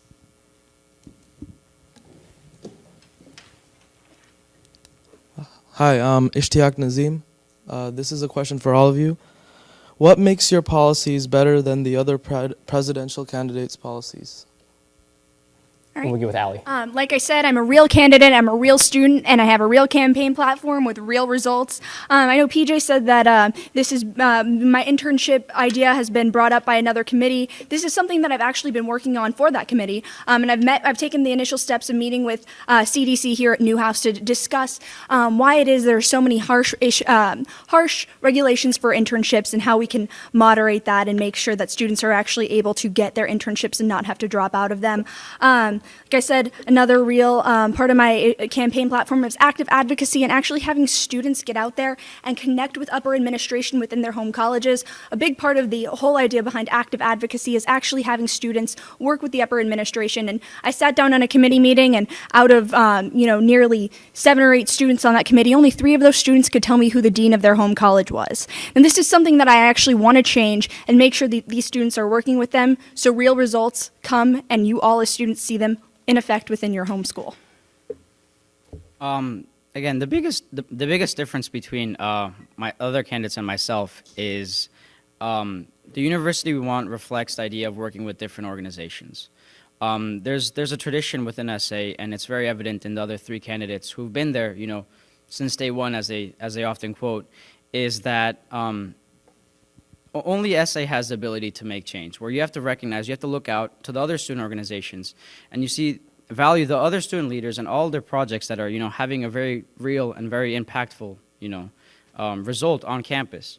And, just to touch base on kind of my platform, uniting our community, scholarship in action, the student version, and, let's make green sexy in terms of environmental sustainability, all reflect the idea that, you have to take student initiative, We're not going to be the ones that are going to be able to make this bigger change. It's really going to come down to whether we can inspire and help others, provide the agency for other organizations and other students to really see the university that they want. Sure. Well, I think what sets mine apart is that it's based on real issues that students see. and then real issues that students care about, and it takes an honest, tangible, reasonable approach to solving them. You know, I think something like internships, everybody wants a good internship. Every school out there is pushing for that. So obviously I support that, but I want to see real actions that could get there. You know, let's see a real set of plans. And I think we tend to want to, you know, think really big, and that's great, and that's what I want to do. I want to think beyond this essay bubble to the whole student, the student body for, you know, it's the president of the whole student body. But we also have to be reasonable. We have to think about what things we can actually get done. My platform is built on that. It's built on things I can come in and get done day one, while also working on things that I can go long term. So the difference is that, you know, yeah, I've been in SA since my freshman year, and I've seen every part of it, but I've also been outside of SA, and I've came together and made events that brought organizations together, and that's what we need, is an ability to bring organizations together. I think what makes, you know, a platform different is great, but I think what really makes a candidate different is the fact that, you know, you're a part of the university and you're giving back and you're understanding what students really want out of the experience. And I think when it comes to my platform, yes, I'm directing it more towards organizations and understanding that they need the support that they really need. And they've had their struggles, and a lot of these new organizations, they just start to fail and die out so quickly because there's such a quick turnover, and they need their support right off the bat. And when you look towards students, and they just need to step out of their comfort zone and try out a new organization, a new experience, attend a new event, and that leads to them, you know, putting on higher and better events rather, and applying for higher budget, higher funding, and moving faster up the tier system. And I think working with the new comptroller, or either comptroller rather, working with either comptroller for next session will really work towards that, you know, providing more funding for organizations and getting them to this new experience, but moving more towards who I am as a candidate. I think that's what's most important. As an individual, I have experience and understanding of what the students need and what they should look forward to in the future. We're going to move on to our next question. Jason Quiles, class of 2015. My question applies to all the presidential candidates. I would like to know how you would encourage more involvement from the student body, in particular any initiatives that applies to transfer students or part-time college students. We'll begin with Mr. Nava. All right. So I think that's a very good point. You know, part-time college students, university college, transfer students, and something that's been recently brought up that has absolutely nil support is exchange students. It's you know, how do you see these students get involved? The whole idea behind Scholarship in Action, the student version, is kind of, you know, bring that message and apply it to students. You know, how do you get that out of the classroom experience that at the same time inspires citizenship, right? So there's several ways to do this. You know, you can approach academic departments, make, you know, internships more accessible, encourage volunteer service. You know, there's different things that you can do, and it really comes down to, you know, the student initiative again, but you really have to make this more accessible. So, you know, you can partner with different student organizations, you can partner with things off the kill, and you can literally, you want to make it available so that social entrepreneurship can happen and the student can actually, you know, go out and see what he wants to do. Sure. So I think this is something that's always brought up in campaigns, but we sometimes struggle afterwards. So when the campaigns are coming and, you know, it's about a month out, you'll start to see organizations you know, hosting these different presidential candidates, and we'll come in, we'll talk to you for half an hour, and we'll be all for these big things, and then once the candidate, you know, leaves the room and the election is done, then you don't see him anymore. And so my idea is to continue campaigning even after the election's done. You know, so it's this idea that you're not just campaigning for a vote, but you're campaigning because you're actually interested in what they have to say and the ideas that they have. And my experience has been bringing different organizations together. So when I hosted the 5K this year, it was a combination of 8 or 9 different organizations sponsoring it. So we were able to collect all these different organizations, and we didn't try to reinvent the wheel, we just brought them together, you know, and that's what we need right now.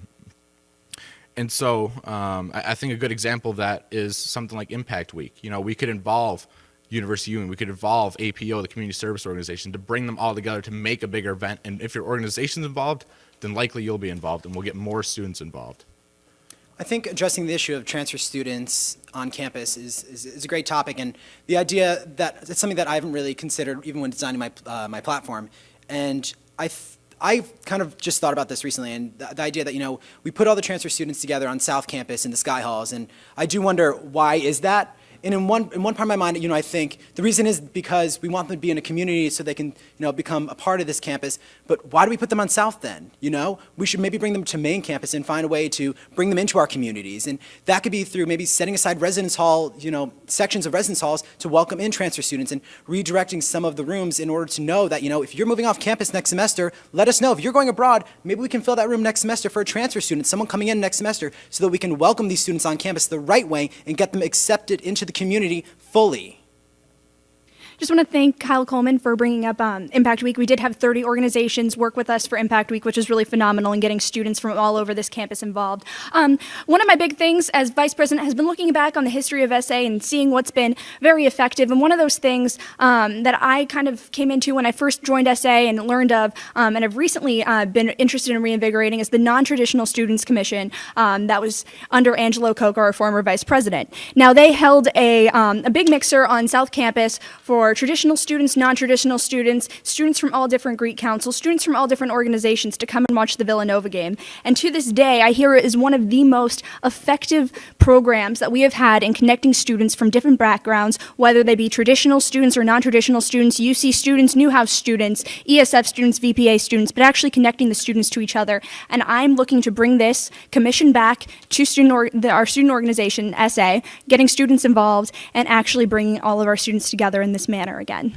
Mr. Nava, a response about diversity? Yes, absolutely. So just a little quick thing about Impact Week. Impact Week was originally supposed to be an SA initiative, and it was through my suggestion and the hard work of me and Janine that we reached out and contacted a numerous amount of organizations, And I think that's the thing. It's that I don't want this to be only about SA. I want this to be about SU. And regarding, the university, I think it's important because, people think that self-segregation is a student thing, but there's actual institutional things such as where people house that encourage this or facilitate. Thank you very much, Mr. Nava. And we'll be right back with 2 more questions from the audience. We'll be right back.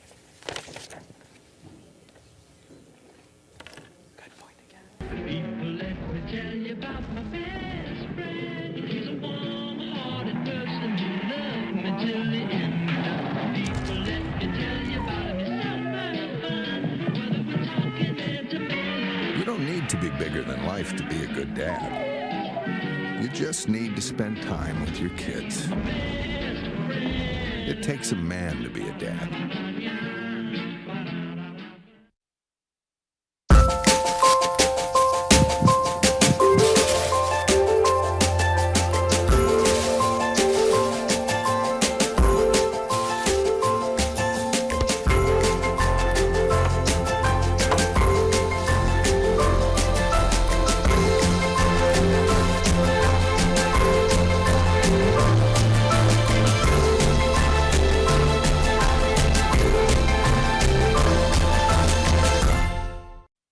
Check out this chef, right? So gay. Please don't say that. It's like if I thought this pepper shaker was stupid and I said, man, this pepper shaker is so 16-year-old boy with a cheesy mustache. When you say that's so gay, do you realize what you say? Knock it off. I got no pulse, so losing. He's in beefing. Shocking. Tries it real over time. Just had a few drinks. Just can't be happening. Are we clear? Clear. We just buzzed. Just buzzed. You didn't tell us that, sir. You're right. This isn't happening. He'll be fine. I feel good. Really? No, not really. Buzz driving. Clear. Maybe we should stop acting like it's no big deal. Shocking. So, I'm kind of new here, but I've noticed a trend. My human does this funny thing where she goes around and gets all my toys, and then she hides them in that basket by the door. It's like, hello? That's where you put it last time. You were the worst at hide and go seek. Good evening and welcome back to the SA presidential debate. We just heard from our 4 candidates about specific ways they would implement their policies, and now we're going to move on to another audience question. Good evening and thank you. My question tonight is, would you rather have SA more engaged with students, promoting transparency, for example, or focus on making more substantive changes, potentially sacrificing the publicity that SA has to offer? It's me. Yes. I believe that there's a path to doing both and that we don't have to go to either extreme to do it. I think a couple couple years back, Neil Casey came in as very results-based, and he got a lot of things done, but a lot of students didn't always feel like they could talk to him. And this year, I think that Dylan has always been there for students. He's always been able to, a resource to come and talk to. But maybe there hasn't been as many things that have gotten done, so there's not as many things that students can point to and say that, yeah, my student government got that done for me. And so it seems like every election cycle we transfer from one side to the other, we seesaw back and forth. But I want to be in between. I don't think that we have to go to one side. I believe that you can post office hours for, the same amount of time as Dylan, but you can also get things done. I'm taking 7 classes right now. I'm involved in 2 business fraternities. I'm an RA. I'm out there campaigning just like everybody else. I'm putting in more time, meeting with individual groups so I can do it. I can spend that time and I can do both of them. I think you touched on a very important part where, you can do both, but I do see it to be more important that we are interacting with our students and we are listening to their issues.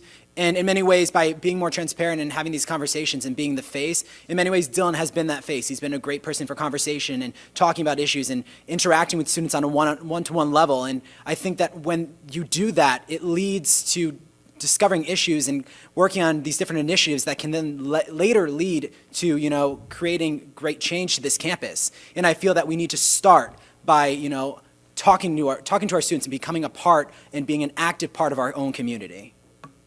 Well, it's quite simple. You can't have one without the other. I mean, you need to start with that. You need to start with actively engaging with your constituencies and actually getting out there and hearing the issues so you know what issues that matter to the students and what you can work on. And I always look at the 54th session as a session with a lot of, smiling faces, people that you could turn to, and I look at the 55th as something that was very results-based. But I look at the 56th as us. I mean, of course, we all have mentioned Dylan being a face that we can all turn to, somebody who's friendly, but has also achieved a lot within this organization, and there's a lot that's gotten done within this session. And I just want to make sure that we continue on that. We're stronger than ever. This is the strongest I've ever seen Student Association and the most engaged, so I'm very proud of where we have come from and where we're going, and I just know under the leadership that I've already set within the organization and continuing on as a presidential hopeful that we will continue to reach out and actually effectively promote change on this campus. I believe that student engagement is the way to go. The reason why is because the university we want actually reflects the Rio Plus 20 campaign called The Future We Want, which was, it really came down to empowering civil society, collegiate students, to kind of taking a step and taking ownership and taking, responsibility for their community, their city, their university, their future. And, like I said when I announced, it doesn't really matter if the result has Iggy on it. I don't think it really matters that the result has SA on it or if it's any other organization that achieves it. It really comes down to, you seeing this change. And it really comes down to you being, as a student, having the ability to, either go through SA or any other organization to talk to administration or spread an awareness campaign to address an issue that you see on campus. So, I think that you can have results. It doesn't necessarily have to be through SA, but I think that's the most important part of SA. It's representing the constituents. All right, thank you very much. We're going to move on to our final audience question. Hi, how's it going, you guys? You've all laid out fairly clear platforms, but my question to you all is, what have you already done to accomplish these initiatives? For example, you've all mentioned that safety is a top concern. You're all in SA. What have you guys done to address this issue so far? We'll begin with Mr. Lampe. It's a great question, and I think that leads back to what Belen has done, and the fact that Belen is actually a member of my committee, which is the Student Life Committee, and we deal with issues of student life. So that's focusing on, safety and transportation and housing and food services. And what I did with my committee was we restructured to focus more on working as groups and so in teams. So we look to structure ourselves in groups of 3 and 4 members, and what we do is we work in these groups. So Belen actually started up working as a safety, so a DPS advisory board, and with this group, she solely met with other students to kind of discuss issues of safety and welcomed in other students to create conversation. And now they meet on a regular basis to talk with DPS about these issues. And then now they're actually working on other ways to implement change to campus. And this is just one of many ways I've worked on addressing issues on this campus by listening to what students have to say about these issues. Something that sets my position different is that I don't have a committee sitting underneath me. In everything I do, am a one-woman band. And as a figurehead of SA and as somebody who people align with, as a liaison between, navigating the bureaucracy that is student association, the university as a whole, and the student body, I had a student come up to me. I had many students talk to me about their concerns, but I had one in specific that was very disheartening, and a student I had never even spoken to before came up to me after class, tapped me on the shoulder, and said, "I'm very, very scared with what's going on. Can we stop the emails? Can you do something? What is it that you can do?" And in that moment, I knew I had to connect to DPS and immediately took it upon myself to contact them, schedule a meeting, and I ended up contacting them. We talked things over, and they gave me some very good feedback on what it is to disseminate to the students, what it is to talk to the students about, and how I can get them to calm themselves down and realize that, they're doing everything right and what kind of safety tips we can give to them to continue to let them protect themselves. So just continuing on in that position, that's what I've done as far as safety goes, and it's very important that I continue to help bridge that gap between DPS and the student body. So perhaps my best quality is that I'm relatable and I'm approachable. I understand where you're coming from, and I think it's been demonstrated through the things that I've accomplished in different organizations. But I'll take this opportunity to also address, the part of my campaign that's called Uniting Our Community. How do you do that?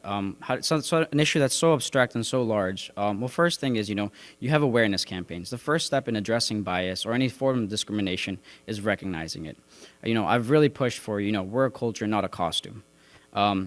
Cross-cultural programming, holding events and activities and meetings to kind of create this constructive dialogue. I've done that through, being a mentor at the International Student Center by working with, Community Council and Residence Hall Association as a whole. And the third aspect is, you centralize information. There's a misconception on campus that people think that, these things aren't being addressed or that these things aren't, well, that's not true. DPS has addressed this issue, and all these other, 23 units of student affairs have addressed this issue. So you centralize it so that students know where to look when they want to address this. Sure. Well, as I mentioned before, I am an RA, and so I've had a lot of experience dealing with DPS over the last couple years. Getting the opportunity to talk to them, even when it's sometimes not the best situation, learning what their opinions are. These people really do try hard, and they really do care about our safety. But the fact is that we just aren't seeing the results. And so what I'm pushing for is let's have those results, get improved by hearing what DPS's plans are. I want them to actually be out there saying, this is what we're going to do. Step 1, step 2, steps 3. Instead of just saying we're going to try a little harder, I want to hear, are you going to move more officers down to Marshall Street at night, on the weekends? Are we going to move more officers closer to Thorndon Park? What are we going to do so that we can actually change it? Because clearly it's just not working. If it's great to have effort, but ultimately if the students don't see the results, then something has to change. If you expect to get different results by doing the same thing, it just doesn't make any sense. Mr. Lampe, a 30-second response? Sure. I just want to say that my committee doesn't work under me. They actually work with me. And they work with me on a bunch of initiatives across campus. And to move back actually about things I've worked on, most of us we've been in SA since our freshman year. And I want to say that I've worked on initiatives since my freshman year. I didn't have to be the chair of a committee to address initiatives. I worked with food services. I did a survey. I addressed 300 students and said, what issues do you see with food services? And that led to another member of Assembly creating the Food Advisory Board. So you don't have to be a chair. You don't have to be a leader in SA in order to address issues on this campus. Ms. Curtis, 30 seconds. Right. Well, very similarly, I did the same coming in as my freshman year, working on surveying, and I surveyed a bunch of students on issues, which essentially led to the creation of the Dean's Team. So, of course, very proud of that and working with academic affairs in that sense. But another thing that I just wanted to touch base on of what I've done to help promote safety that nobody else has really brought on here is working on more programming here. So I've already made a contact with somebody who's a member at the Advocacy Center of how we can get self-defense and other kind of protection programs here on campus for students to get involved in. Thank you very much. And it's creeping late into the night, but the action is far from over. We have more questions coming in from Twitter when we come back after this break. You're watching the SA debate on OTN.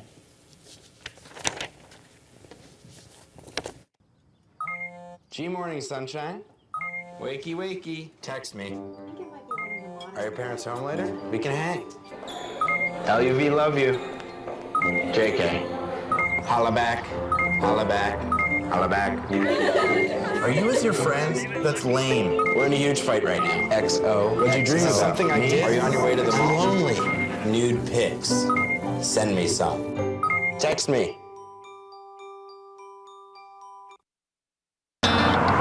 You think you're just checking your messages or telling a friend you're on your way. They could be the last words you ever type. Make sure you get where you're going. Need someone to do my hair. Back when I could still say my husband's name. Back when I could have called 911 but didn't. Back when I first felt the warning signs of a stroke but did nothing. I wish I could go back, but I can't. With a stroke, time lost is brain lost. At the first warning signs, take action immediately. RBIs and 36 homers. Swings at the first pitch and fouls it deep back into the stands. Chill raw and prepared foods promptly. 1 in 6 Americans will get sick from food poisoning this year. Check your steps at foodsafety.gov.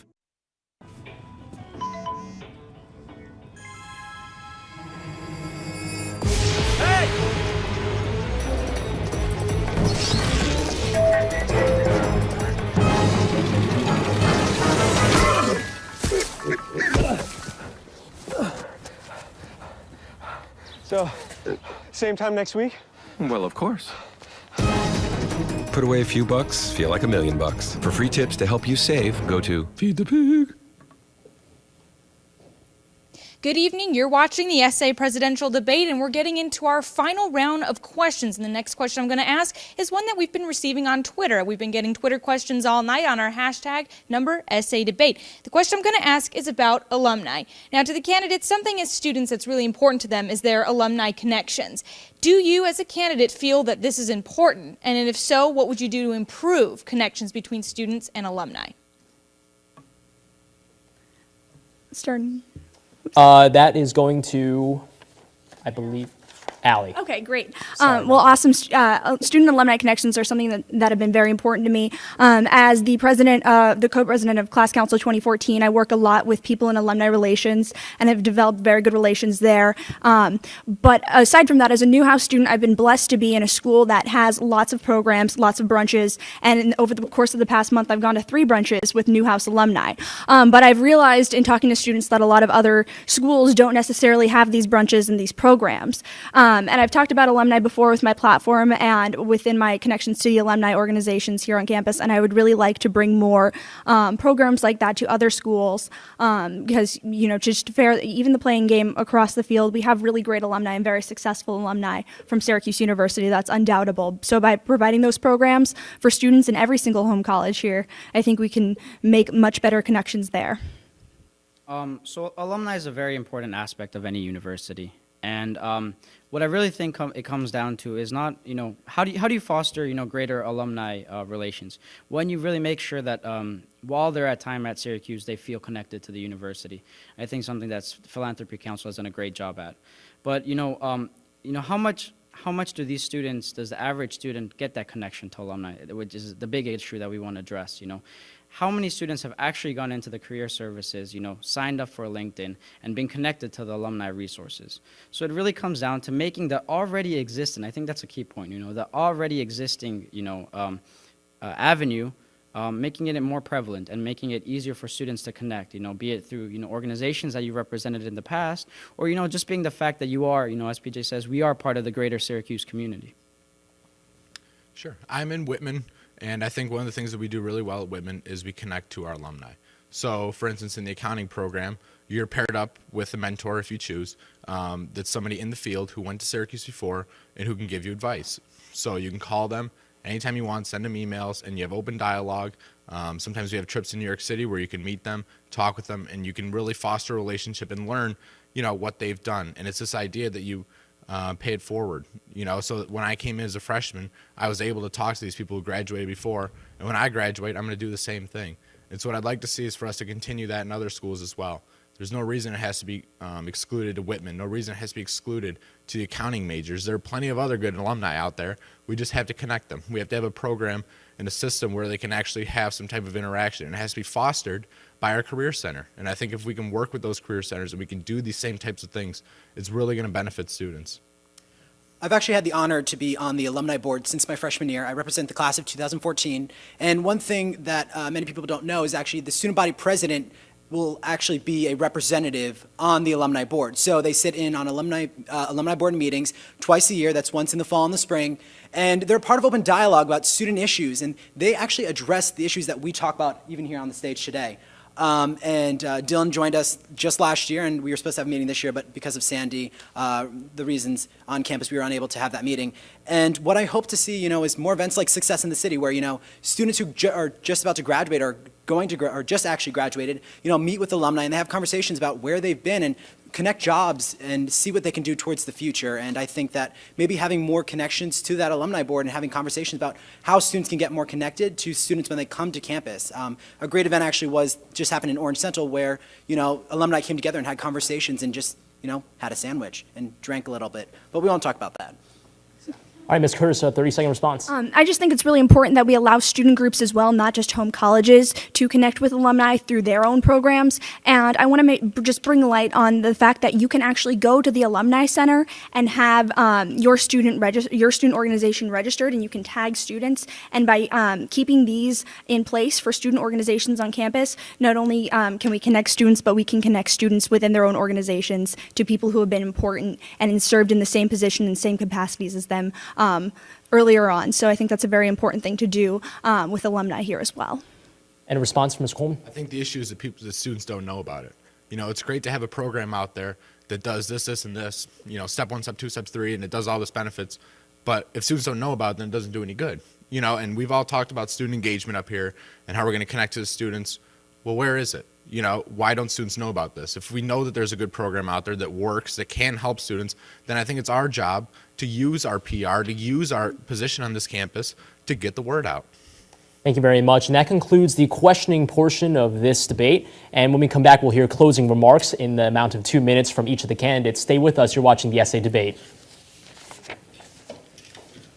Packers. Vikings. Red state. Blue state. We come from different places. Uptown. But when we live united, we create real lasting change in the education, income, and health of our country. Real change won't happen without you. So give, advocate, volunteer, Live United. Sign up at liveunited.org. You were supposed to make a right, but you made a left. And it's okay, you found your way. On a personal note, as I was counseling the two of you, NFC, AFC, offensive linemen, defensive tackles, quarterbacks, and cornerbacks are all living united to ensure the academic success of millions of kids in our communities all the way to graduation day. But that won't happen without you. So take the pledge at unitedway.org. Make a difference in the life of a child. Suit up like your favorite NFL players and become a volunteer reader, tutor, or mentor with United Way. Check out this chef, right? So gay. Please don't say that. It's like if I thought this pepper shaker was stupid and I said, man, this pepper shaker is so 16-year-old boy with a cheesy mustache. When you say that's so gay, do you realize what you say? Knock it off.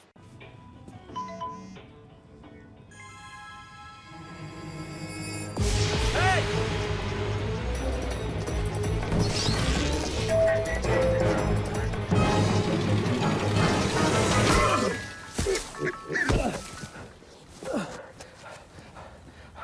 So, same time next week?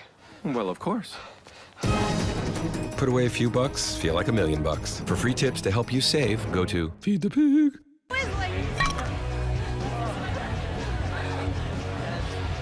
It's easy to tell if you've had way too many. But what if you've had just one too many? Buzz driving is drunk driving. Welcome back to the 2012 essay presidential debate. The candidates will now have one last opportunity to address the audience and the campus in a 2-minute closing remark. We will begin with Allie Curtis. I just want to thank you all for coming out tonight, and thank you for those who have been supporting all of us here. It's meant a lot to all of us. I know I can say that on behalf of all of the candidates. But like I stated before in my opening statement, we need real candidates with real issues that have real results, and that's exactly what you get from my campaign platform. They're not vague. They're not just fluff that you look at. When you look at these concrete campaign platform ideas, these are things that I want to see implemented, and I will be implementing and I have a specific timeline lined out and everything, and it's not just, these are the 3 things that I promise you as president, and then that's it. You won't see me after that, because this is just the start of it all. Making these changes with the internship program, like I've already done so, and I've already gone and made the connections and already started conversation and dialogue between myself and faculty members that see this as an issue, and people within the CDC here in Newhouse, which is where I want to see this program started.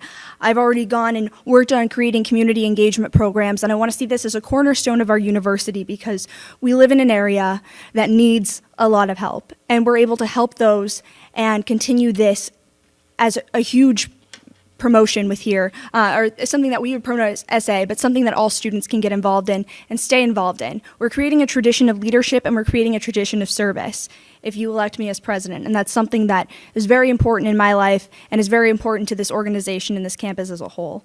And finally, active advocacy. I want you all to think of how important this is and what kind of an important role this plays with our campus, and actually creating positive change and having students who are held accountable for their actions, because they're working with administrators and they're working with faculty members who need these changes made as well. We're working to better the entire culture of the university, not just sitting here working on things for ourselves.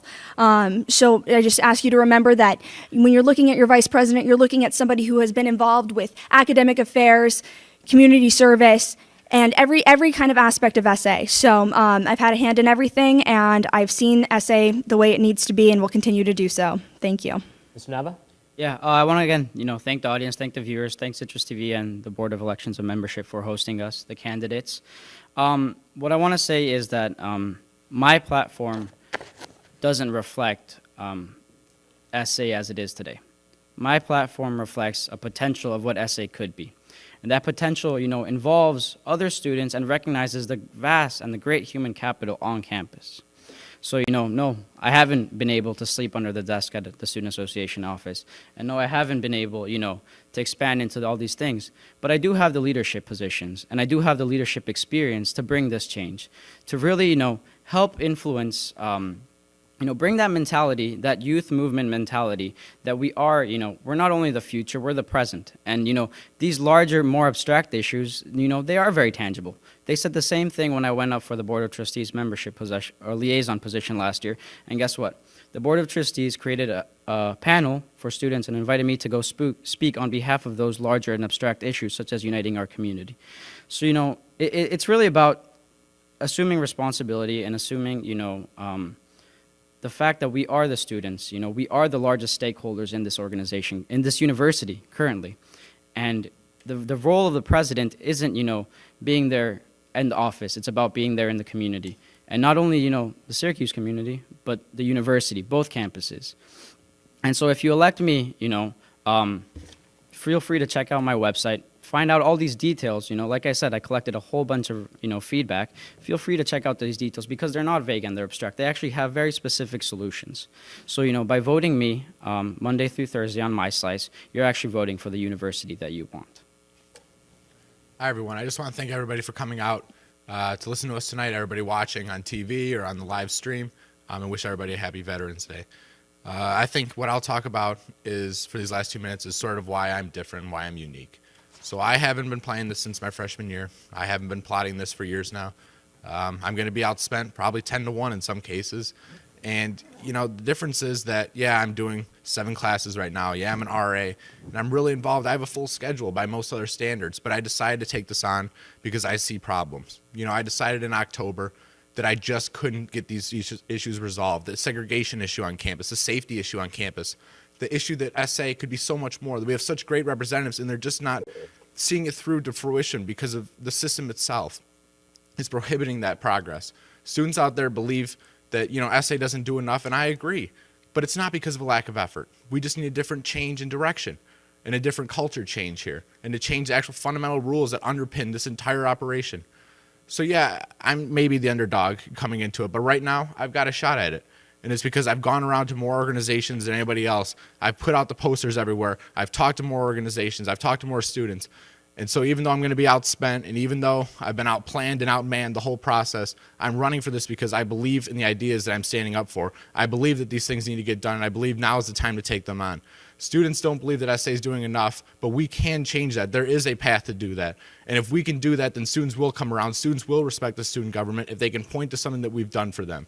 That's the difference, is that you need somebody who's fighting for what they believe and somebody who actually is doing this because they see real problems on campus and they know that they have a path to get them done.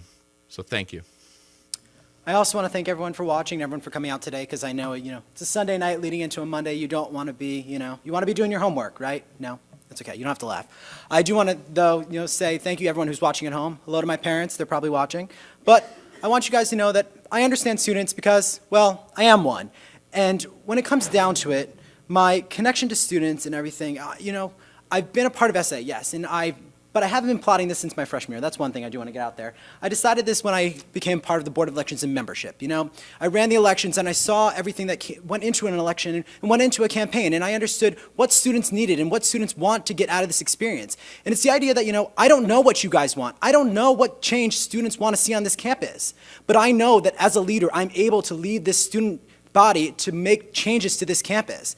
And when it comes down to, I want to better represent organizations on this campus. And I want to better understand how we can represent the students on this campus. And when it comes down to it, it's more than just my platform. It's me as an individual. It's me as a student representing you guys. And I've been campaigning and I've been representing you guys since I got here on this campus. And I think that you should look towards exactly what I'm trying to do, and that's represent the students and look towards organizations and better help them become better funded and PR, and look towards the larger picture of Syracuse University, and not just our residence halls and not just our home colleges, but Syracuse. And that's why we are all here. We signed on to go to Syracuse University. We did not sign on to go to Newhouse. We did not sign on to go to VPA. We signed on to go to Syracuse. And when you leave here today, you will remember Syracuse University as your school and not your home college or your residence hall. So on the day when you guys vote tonight and tomorrow into the next week, please remember to vote for your representatives from your home colleges and also your comptroller and also all the resolutions we're trying to pass, because it's more than just the presidential election. You're voting on so much more. Thank you. Thank you very much. And you've heard from your 4 presidential candidates, Ali Curtis, Iggy Nava, Kyle Coleman, and PJ Lampe.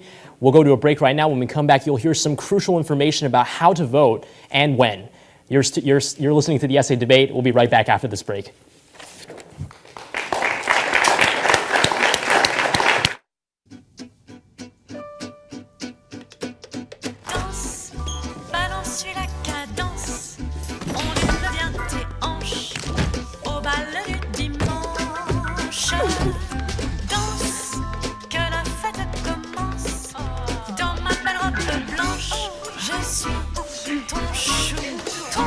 Give up on sex, don't give up on birth control either. There are more methods than you think. Find yours at bedsider.org.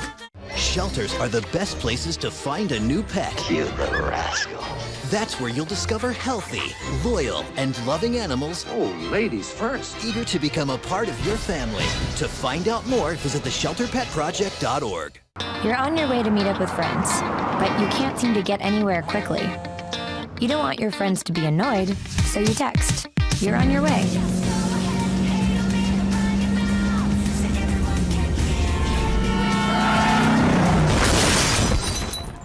Five seconds is the average time your eyes are off the road while texting while driving. Make sure you get where you're going. Welcome to my block party. Glad you can make it. I can do this all day. Your moves are just gay. Using gay to mean dumb or stupid, not cool. Not in my house, not anywhere. It's not creative, it's offensive to gay people. And you're better than that.